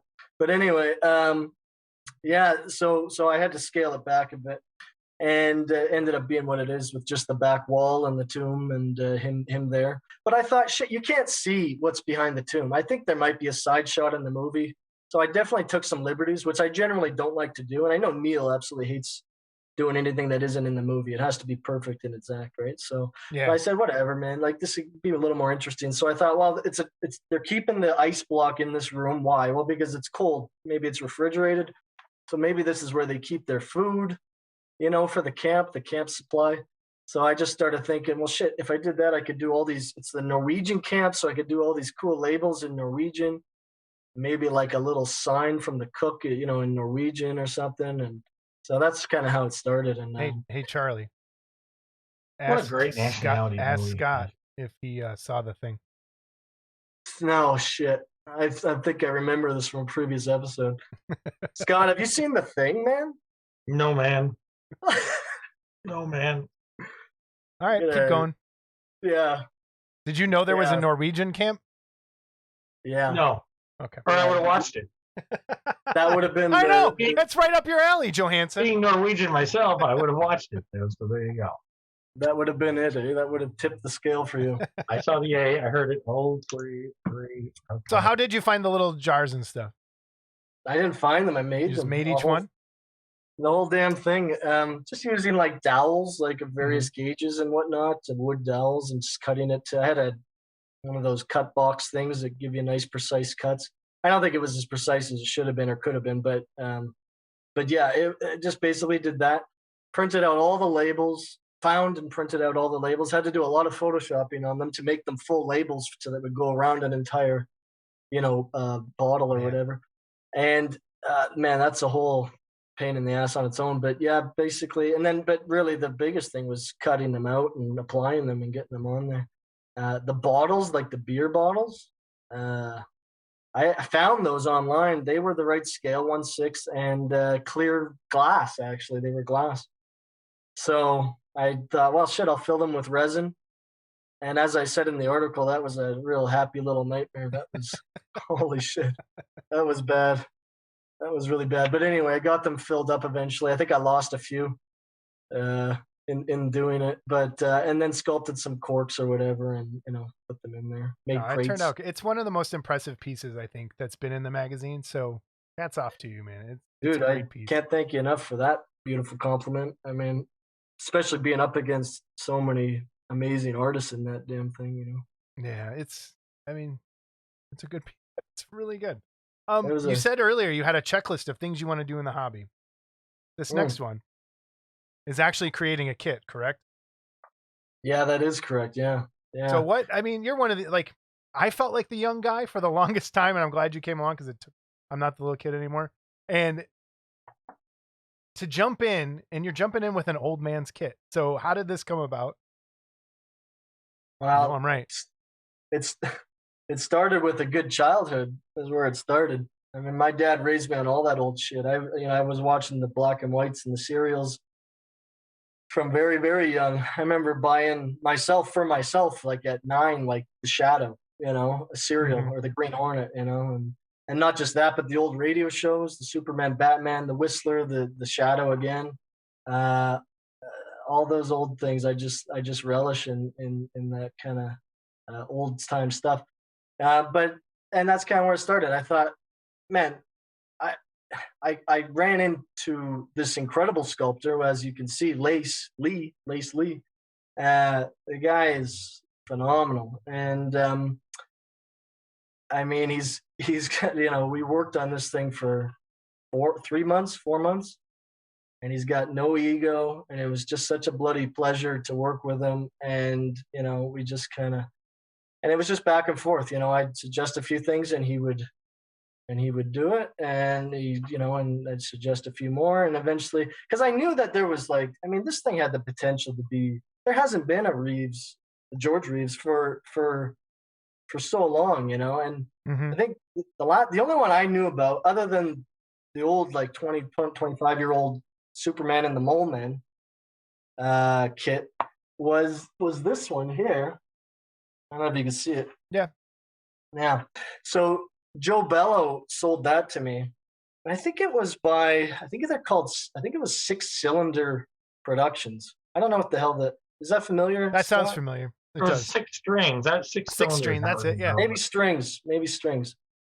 Joe, again, another last name I never say, but Latia or whatever. Ladotti, is that it? Yeah. I think it was his. And that was the only Reeves, other than this bust that came out, about a year ago or 2 or whatever. Other than that, I'd never seen another George, and I thought, man, we gotta do a George, and if no one else is doing it, I'm gonna do it, So that's kind of where that happened, and me and Lace kind of went back and forth, and this is what the result was. Obviously, you never been a caster, so you had to. I'm sure you had to bounce ideas off guys saying, all right, how do we break this up to make it easier to cast? And, I know Paul was telling me about the cape, their idea for the cape, to cast it. And I don't know if he's got to that point yet, but yeah, he has. Because that's probably the hardest piece on the kit to cast. Well, capes are never fun. I mean, look at Tomb of Dracula, Angelo and Scott's Tomb of Dracula. What a thing that was. But luckily, this one was nice and straight. I don't know. He seemed to think it was doable. And what I liked about it is it's the classic beginning of the show pose. Yeah. You can paint it black and white. You can paint it the actual colors that the black and when it was filmed in black and white were, which is like wasn't it like a brown, almost I know you've got that patch there probably somewhere that you sent me a picture Oh of. yeah. Yeah, right here. Yeah. That's the brown. So that's kind of the original, costume. And then when they started filming in color, they had to go to color. And so there's a lot of ways to paint this. Well, Quarter scale, so it's good size. Of course, I gave you shit because I want everything in 6 scale, but I'm buying it anyway. So I think it's like I think I can. More than 1/5. And you said it was closer to like a 5th. Well, I don't know. I really don't know. Like I said, I'm just kind of going through this door, and whatever happens. But basically, I compared it to Kit Kon's Dracula, Bella Dracula, the first one, and he's the same height. And I thought, well, shit, that's a 1/4. That's what they put it out as. And I thought, well, I guess he's 1/4 then.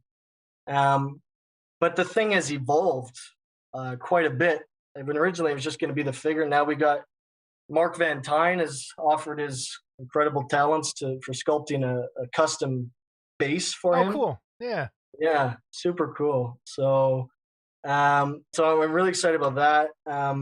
Nameplates are being made, maybe 2, 1 for sure. Actually,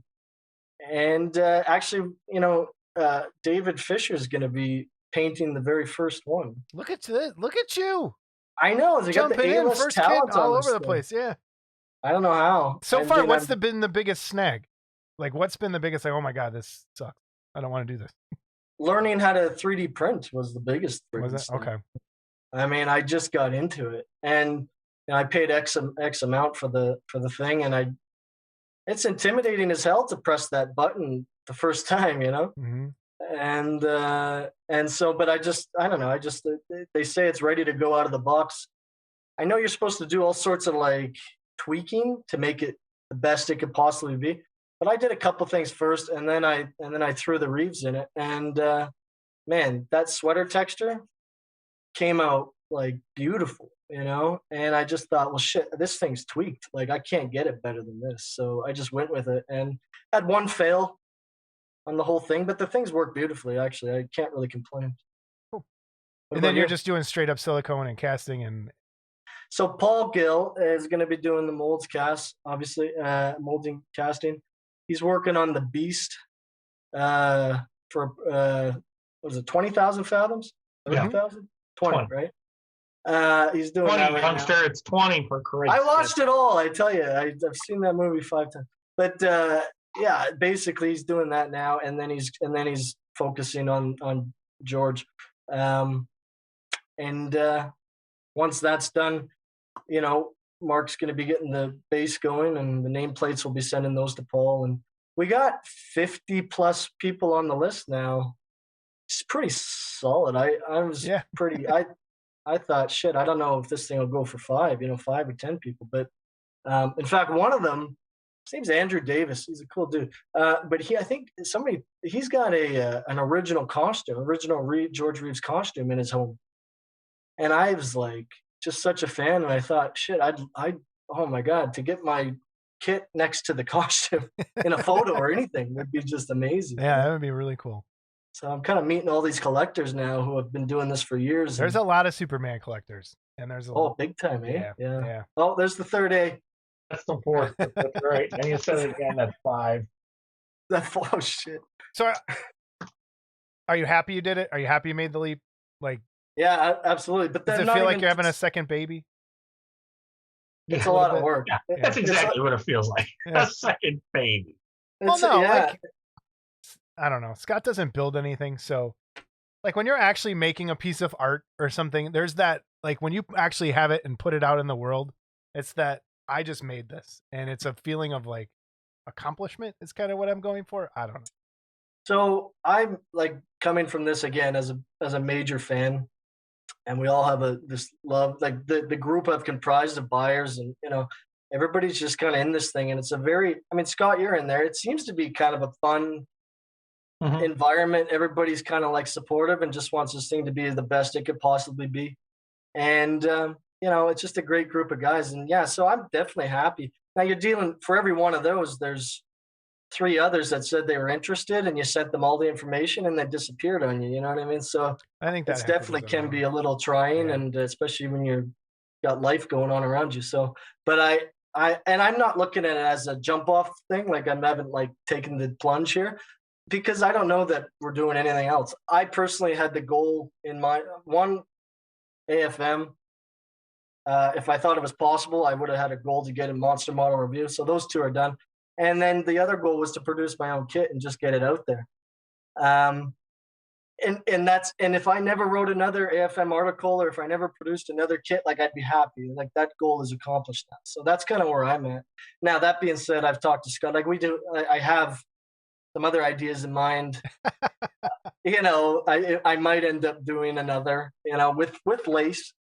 And but it's funny. I met Lace, and he works a lot with Rotundi, with Rob, and Rob had showed me personally some stuff that he had in the works, and then Lace in a separate conversation showed me something that was the exact same damn things that Rob had just showed me.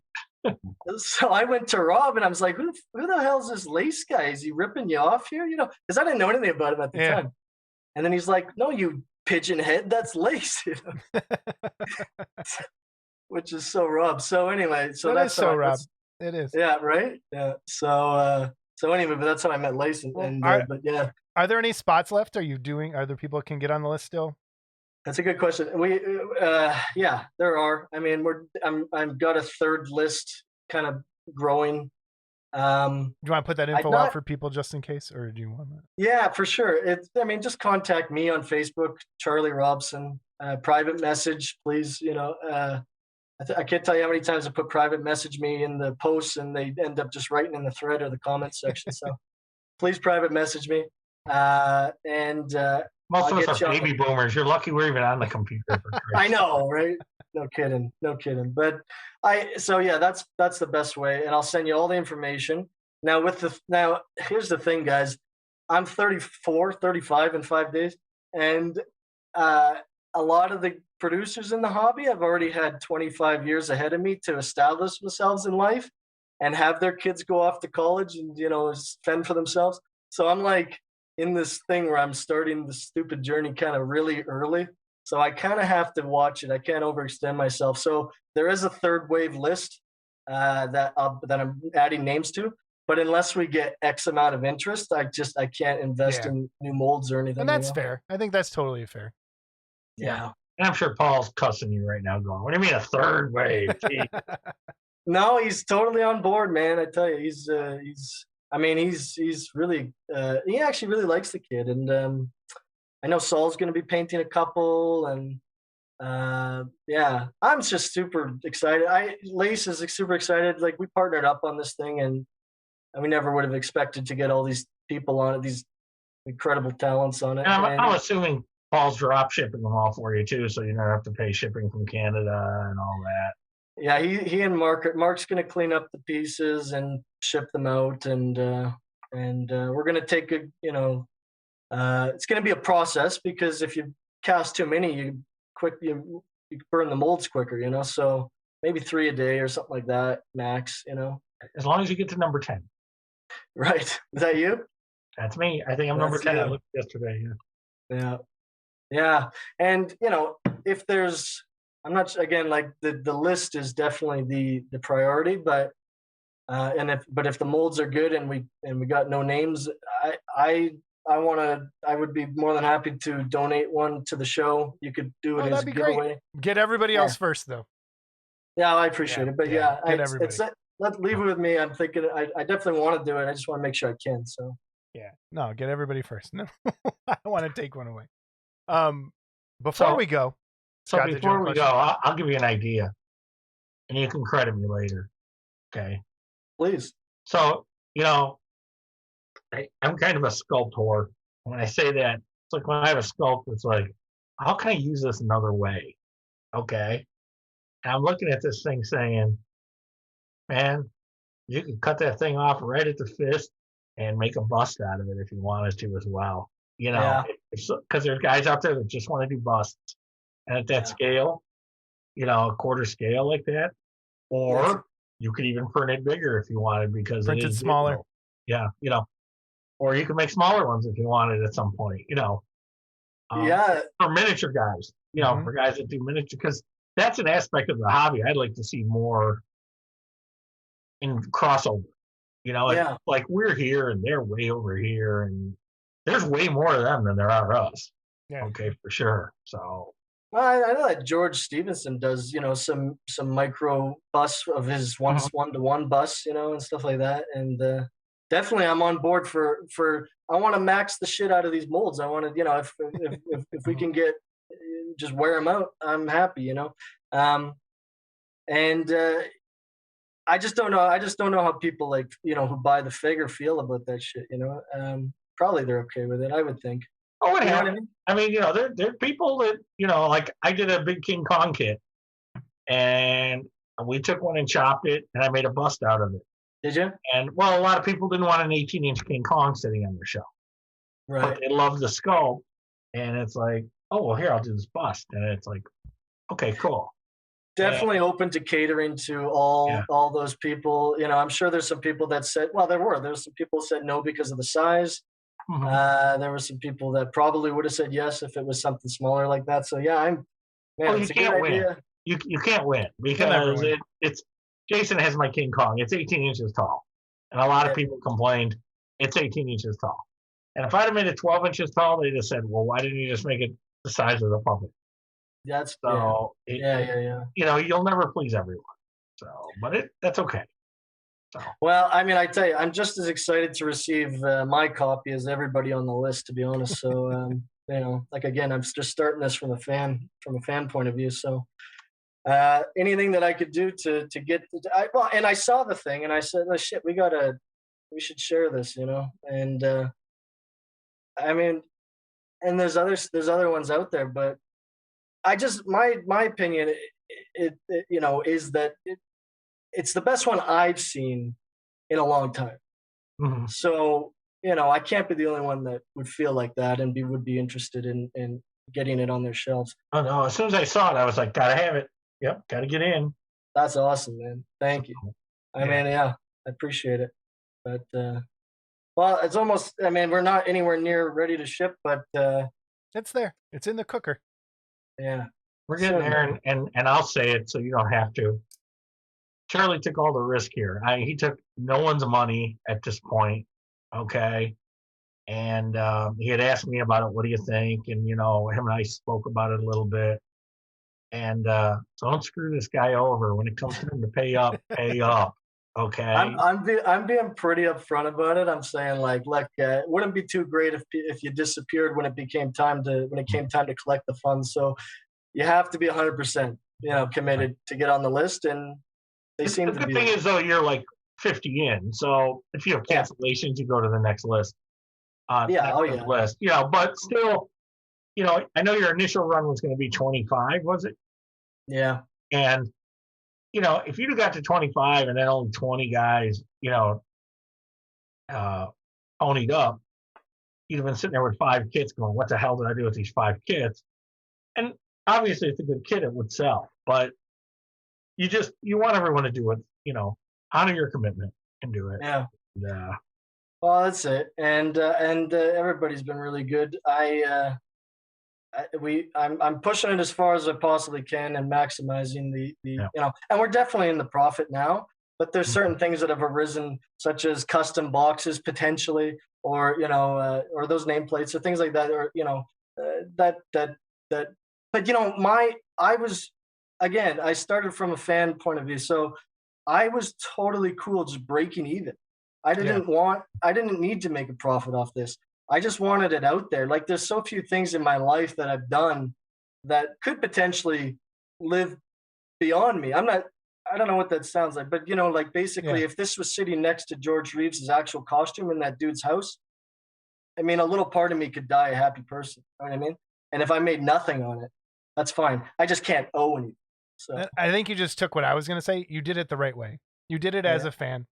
You did it because it's something you love and you wanted to see out there, which is the true spirit of what the garage kit hobby was, is that people made models of what they wanted. And thanks for doing it that way instead of looking like what's going to make me the most money. And you did it the right way. And I applaud that. Thanks, Jason. Yeah. The old-fashioned way. Yep, the old-fashioned way. Before we go, two questions. Favorite movie? Oh, shit. Bloodsport. Wow. Bloodsport. Kumite. Oh, Kumite. Never saw it. Oh, okay. Now I'm disappointed. Now I'm really disappointed here. That's all right. We'll edit this out. Oh, man. Yeah, no, I was, 5, 6? Dude, Bloodsport's one of the greatest movies of all time. Like, of all time. I saw it in a cheap bin, a bargain bin. I don't know what it was doing there. It should have been framed. I can tell you what it was probably doing. No. He's wiping his eyes. Behind glass, behind the counter, framed. Yeah. Was it in the toilet paper aisle? I'm just curious. Shut up. Get out of here, dude. I don't even get it. All right, and then the other thing, your most favorite prized possession kit in your collection. What's your favorite kit? Oh man, Forbidden Zone, Curse of Frankenstein. Oh man, that's the best kit I own. The most expensive, the most I've spent on any kit ever. Careful, she might be listening. Yeah, I know. I got the door sealed pretty good there, but she could watch this. I won't say how much. I mean, but in Canada, it's not cheap. I will tell you that. Yeah. And yeah, just I haven't built it yet. I think I have the ability to do something good with it, but I'm still a little intimidated. I want it to be right. So someday, but just looking, if I'm having a shit day, I need to only look in its general direction and it puts a smile on my face. Cool. That's why I love it. That's great. I'll tell you, you got a good one over your shoulder there that writes in Frankenstein.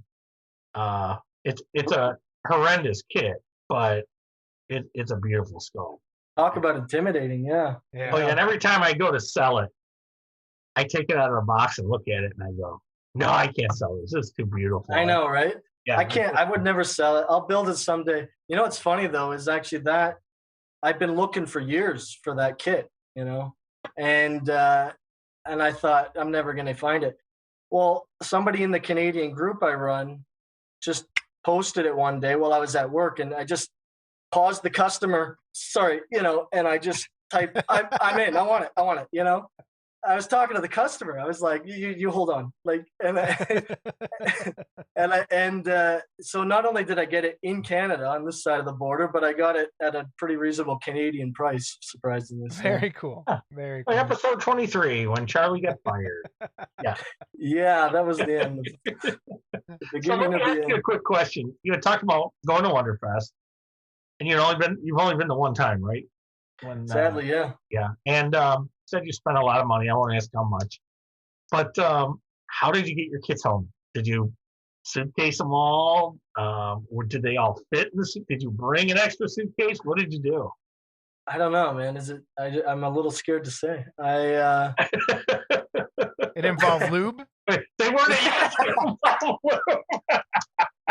Yeah. Just the smaller busts. Yeah. They fit. No, yeah.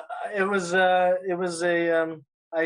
in the suitcase. I threw out all the boxes, just whittled it down to its smallest possible form, and may have fabricated slightly on the amount. I mean, they could have been bars of soap for all these people, So, but anyway, I got it home in one piece and no issues. Also, an entire run of a Freak Flex paint was in my my case as well, and I thought for sure that was going to be just a nightmare when I opened it up finally, but it made it. So, but yeah, that was Wonderfest was the start of for me meeting all my heroes, I mean, it was an absolute nightmare in many regards just getting there and back, but I would not have traded it. And I actually got no sleep. I was so excited. I got no sleep the night before at all, and like none at all. And I was a zombie, absolute zombie. And I went to the contest floor, and I just was just like Frankenstein going through there. And all of a sudden, Norbert puts a camera in my face, and he starts saying like, "Hey, how's your experience?" And man, I couldn't put two words together. I've never seen the footage, for good reason, I think. But yeah, it was pretty funny. But yeah, so I and I met Fisher, and I met all those guys. Jeff Camp, man, I was in the suite there, AFM suite, and I went to the back room talking to someone. All of a sudden, John Allard came in. Jeff Camp came in, started talking to me. I mean, I was beside myself, like these guys are heroes. I don't get invited there. I was shocked that I was in there, man. I mean, it's full of all my go-to guys, and then we got our misfit suite usually. We call it the misfit suite. The social anxiety suite is what it's called. Oh yeah, and I got into and then I got into the photo too. Yeah. Which everybody gets in the photo unless they forget to call you, like me. I the don't know, FM writers photos like that one. There was some people saying they've been 15 times and never made the photo. Maybe they're just not staying up late enough. I don't know. They don't stay up. I avoid the photo now. I used to be in the photo, but now I'm not. And then I got to see the Model Club show that you guys put on. I was in the room checking out all the checking out everybody's builds, and that was unbelievable. So I don't know. It was a hell of a thing, and thanks to Neil for bringing me into the fold. And no, screw Neil. No, because he tried to kill you. That's right. He did try to kill you. Well, on that note, thanks for joining us, Charlie. It's been an honor. Thank you, guys. Good luck with everything.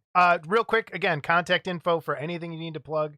Go right ahead. Just the Superman model. You could purchase that through me. Just contact me via Facebook Messenger.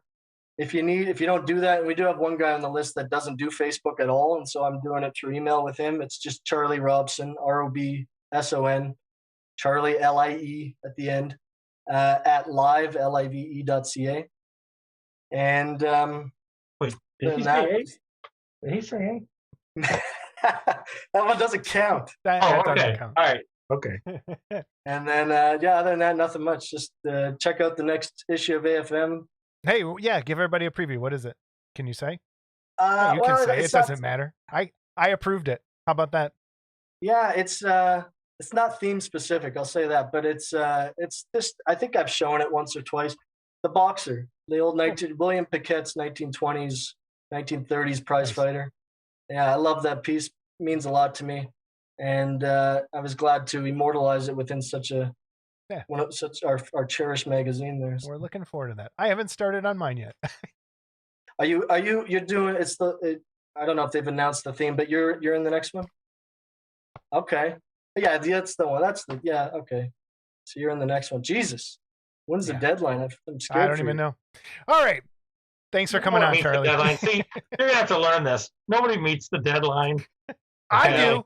I do too. I meet the deadline. Oh, I think only once I didn't. It wasn't my fault. But with meet the deadline. I think. Yeah, it was that because I was waiting for. We were both waiting for paint from the same place. Yeah, which didn't turn out very well for me. No, it didn't, and I won't. Yeah. Anyway, thank you, Charlie. Thanit's guys. Enjoy your evening, sir. Truly an honor. Always an honor for us too. Thanks for everything you're doing, by the way. Nah. I mean, I love it. And I told you it's a shit show. Hey, you were one of our first people that supported us, and I appreciate that quite a bit. I do. A lot. I can't say enough good things about it. So keep it going. All right, take care, man. We'll see you. Thanks, guys. We're back, Charlie. Thanks for coming on, Charlie. Scott, what'd you think? Back. Thanks, Charlie.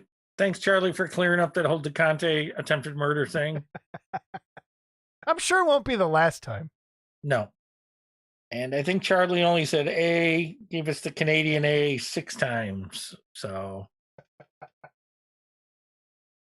But super nice guy. Super Yeah. nice guy. Really And, nice guy. very talented. So It is very cool to see someone, again, doing modeling and making cool stuff. and It's younger rare. than us. And younger than us. And he's got like, yeah, he has very old man sensibilities in terms of what he likes, which is pretty cool. He's not your typical kid, which is good. And it's great that I get to call somebody a kid for once. Because it used to be me. That's great. You old bastard. I'm just glad to be here. I don't think you are, actually. Just here so I don't get fined. Yeah. All right. Emails and corrections. Do we have corrections? We touched on our corrections earlier. Roswell, Japan had painted the Sheer Terror Society bust that we gave away. And again, thanks to Paul and Bill for that. And thanks to Jaeger Army for their 2 donations, or their card donations as well. Yeah. So. Very cool. All right. I got a stack of emails. So Dak. Don't you just love it when I have to read, Scott? This ought to be good.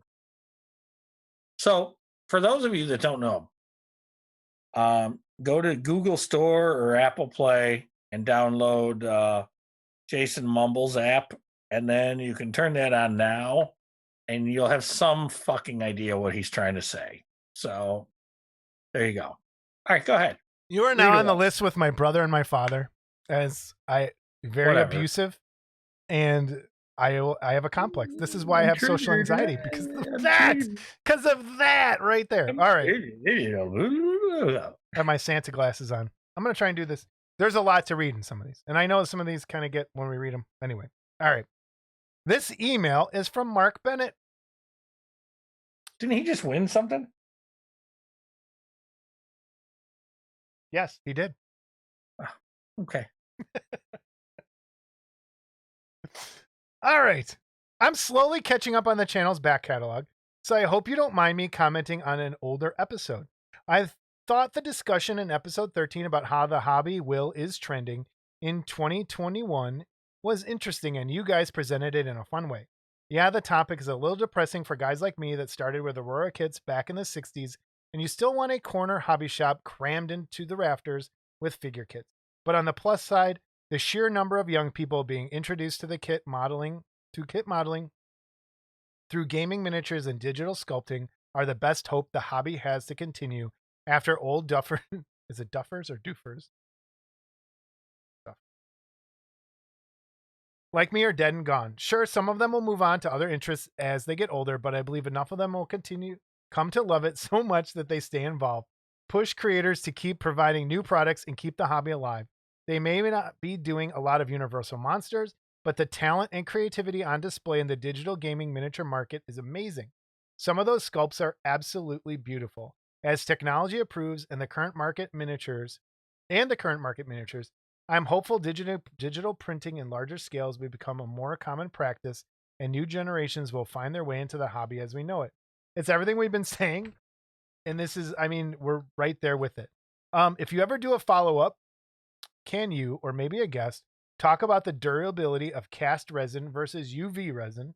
I've heard that UV resin can be very brittle and hard to work with in some situations. I guess it would be easy enough to print a new part if you did break one, but it's something I've been curious about this. I can answer that question right now. It is much more brittle than regular resin. Just in knowing, so you want to cut your, this is something I learned. You want to cut your supports off before you cure, because like on say the neck bolt, there's a little support that goes on there. And if I were to snip that off after it cured, I have a feeling that thing would pop right off. So it is very brittle, and the longer you cure it, the more brittle it gets. And this is something that Tony Cipriano was worried about as well, was the longevity of some things. But I think if you put a good coat of paint on things, it should be fine. And it is more brittle, but I don't know. It feels different. Until you hold it, it's hard to tell. One other thought for the next episode. And this is very important, Scott. Pay attention. One other thought for the next episode. We're fast approaching the halfway point of 2021. How is that fucking possible? How about an update from you and Scott concerning the 3 kit goal you both set in episode 13? And how's the deformed Kong showdown shaping up? He got confused. It was Godzilla. Thanks for everything you guys are doing for the hobby. And I told him if he keeps watching, he'll know what happened with the Godzilla challenge.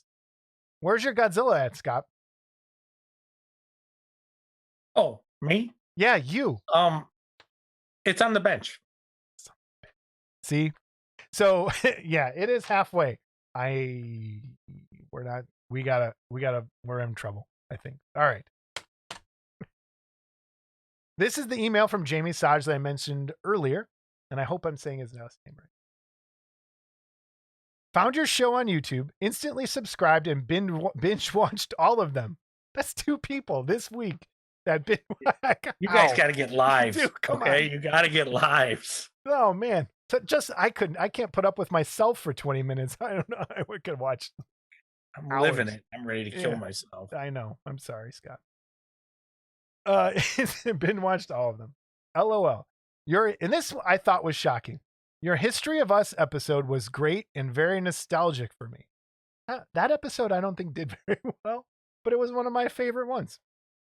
I live in Columbus and was introduced to Terry Webb and Mike Parks way back in the late 80s and early 90s, being just a kid, late teens, early 20s at the time. Mike became somewhat a mentor for me and a friend for many years. My first Wonderfest was the second one they had, got hooked, and continued going till 2011 or so. After a while, me and a friend started doing the vendor thing at Wonderfest and chiller shows in Jersey for 7 years or so. Then I got married and had kids, dropped out for years, plus a lot of the politics started to wear on. Went back around 2016, and boy, things had changed. Most of the people I knew were no longer going or sadly had passed. Your show and stories have reinvigorated my need to go and be part again. The Zoom Paint Club is a great idea and would love to join in on that. I'm always looking for some new modeling buddy. I've gone headfirst into 3D resin printing since last year. I would love to print a kit and donate it for a show to give away or something to help you guys out. Please feel free to let me know and keep up the great work. So this is Jamie who I reached out to. So Jamie, and he's printed it. It's on it. He's gonna give it to me at Wonderfest. A Cyclops, a Harryhausen Cyclops to give away. So I thought this thing was pretty awesome, and he's helped me so much on my 3D printing experience, and this thing turned out fantastic. So I'm gonna pick that up at Wonderfest, and we'll be giving away in a future episode. Feel free. I know Jamie's on one of the Elegoo Saturn beginner boards, and does some helping out there too. But look him up on Facebook. He's a great guy. And Jamie, thank you so much for the kind words and all of the help. I know I'm a pain in the butt the last week, but seriously, thank you. And I hope you enjoy the show further on. And I'll see you in a couple weeks. I'll see you in a week or so. The Cyclops looks pretty good, huh, Scott? Yeah, I accidentally cut the picture out with the supports because I wanted to paste it somewhere else. But anyway, that is really interesting. All the supports too. Yeah, But, that's how it has to go. Otherwise, it doesn't print. All right. Next email from Tim Bash. I'm bad at last names. Hi guys, I'm enjoying your podcast, and I recently loved the one with Jeff Yeager as a guest. I've always wanted to ask him this question. Perhaps you know the answer or can pass it on to him. Why haven't I ever seen a quality resin kit done of Anne Francis of Forbidden Planet fame? She is absolutely the hottest babe in all of science fiction babedom. Is there a rights issue? I would love to someday see the job Jeff would do on this subject. Can you think of a kit of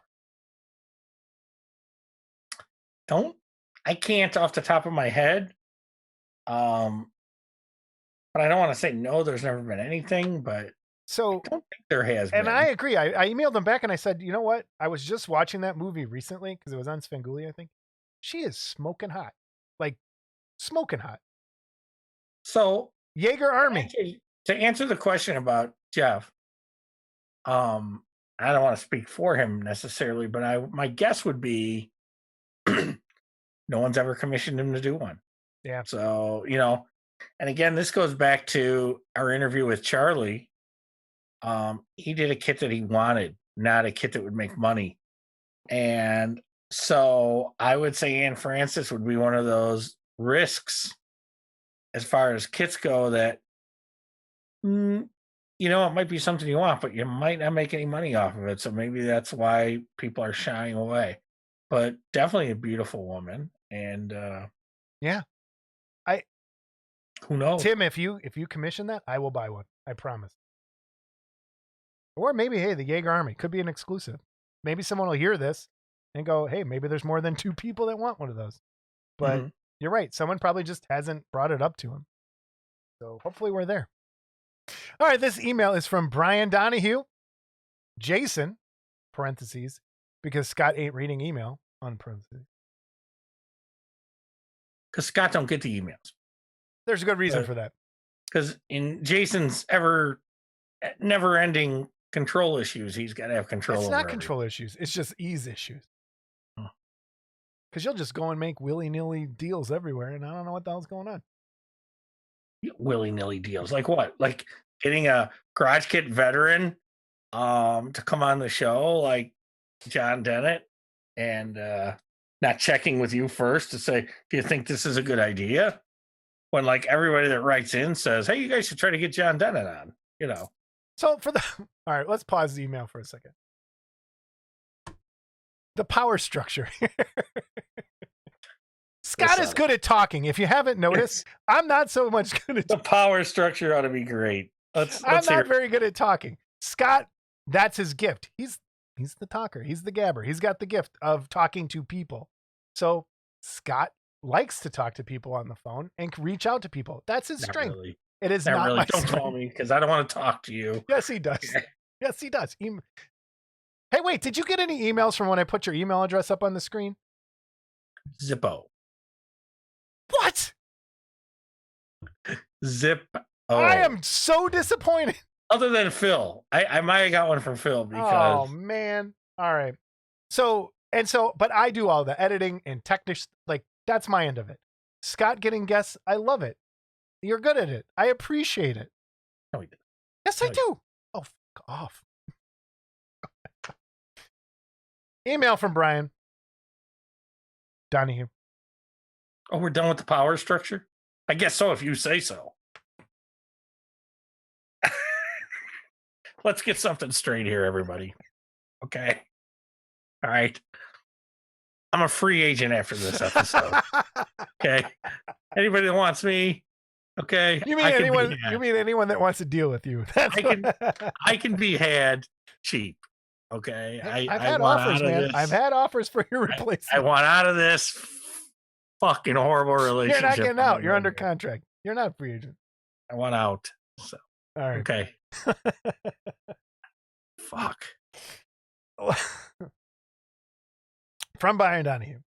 Love the channel, although at some point you have to get Scott to watch something besides Universal Horror and King Kong. Perhaps put it up to a viewer vote. I like that idea.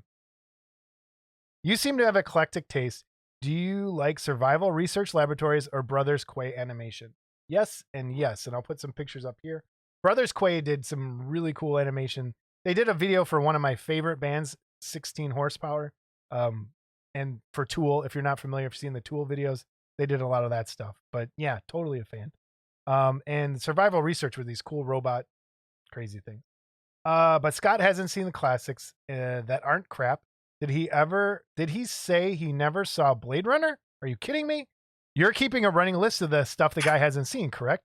There should be a lot of overlap with the miniature painters and the garage kit painters. There are a bunch more mini painters out there, and people had said that today.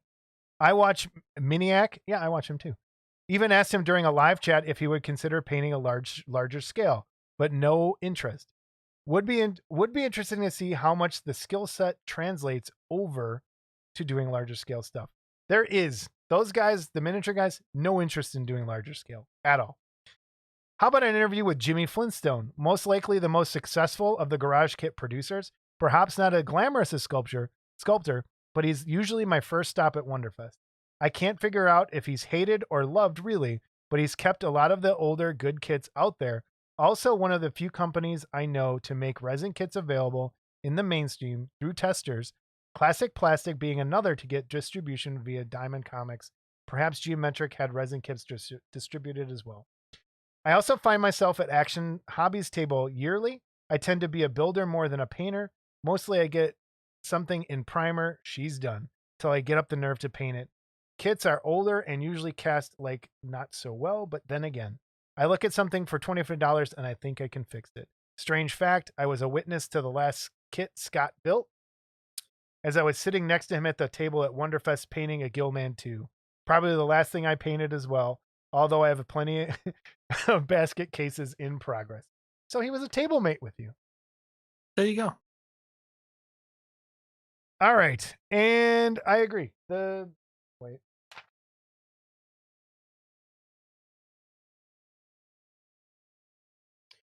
This is what I wanted to say with that. I'm agree. I like building kits sometimes more than painting. Like I like the art of like the puzzling things together, especially plastic things. So, all right. Last one. Phil. Great to hear kit builders being resurrected. Will it be print or digital? Don't know. Ozzy, I liked him with Black Sabbath. And get this, when Di and I got married almost 45 years ago, I was one. For our processional, yeah, it's a big word. That means walking down the aisle. And I said it correctly. We used the Black Sabbath song Fluff. It's an instrumental, so we thought nobody would know and we'd be safe. Pertaining to the art discussion, when I was in grade school, there was a girl who was our artistic prodigy. Her name was Catherine. I probably shouldn't put her last name. Sometimes wonder what kind of support she had from my family and if she pursued an artistic career.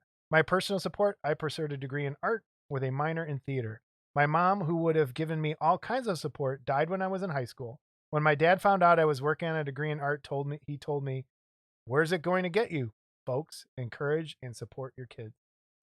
The Tony interview was amazing. So much info about his art schooling, career, and positions, and especially his knowledge in 3D printing.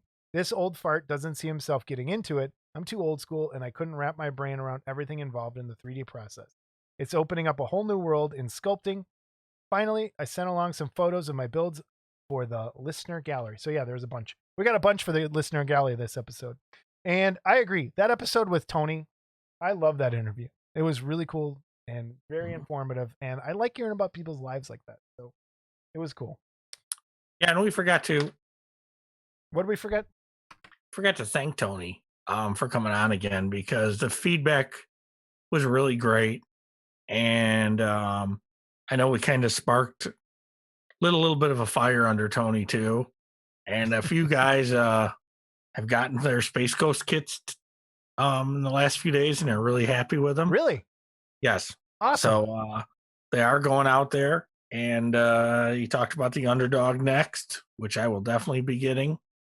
And so hopefully Tony keeps going, because he's got a lot of cool stuff out there. Yeah, I love that episode. So, all right, again, giveaways.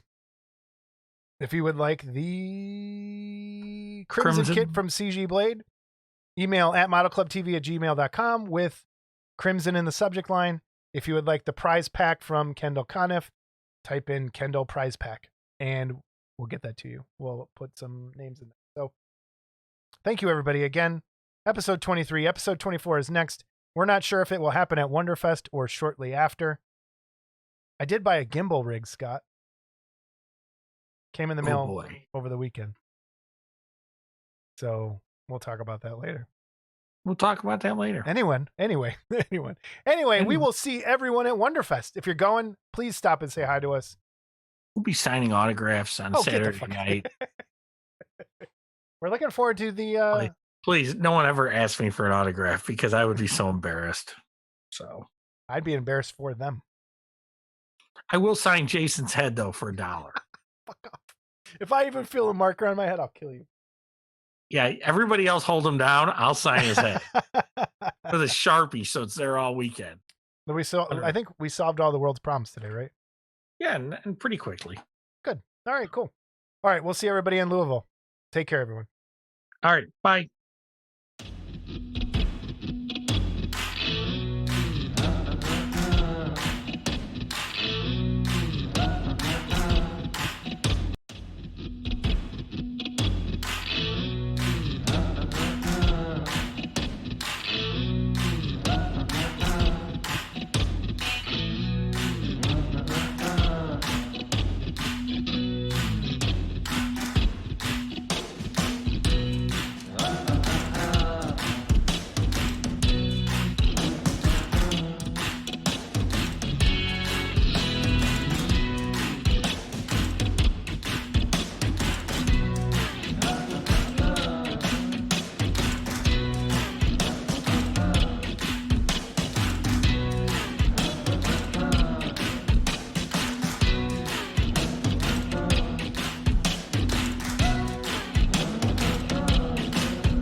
get to spend the rest of my nights with this fucking Canadian and this other fucking moron.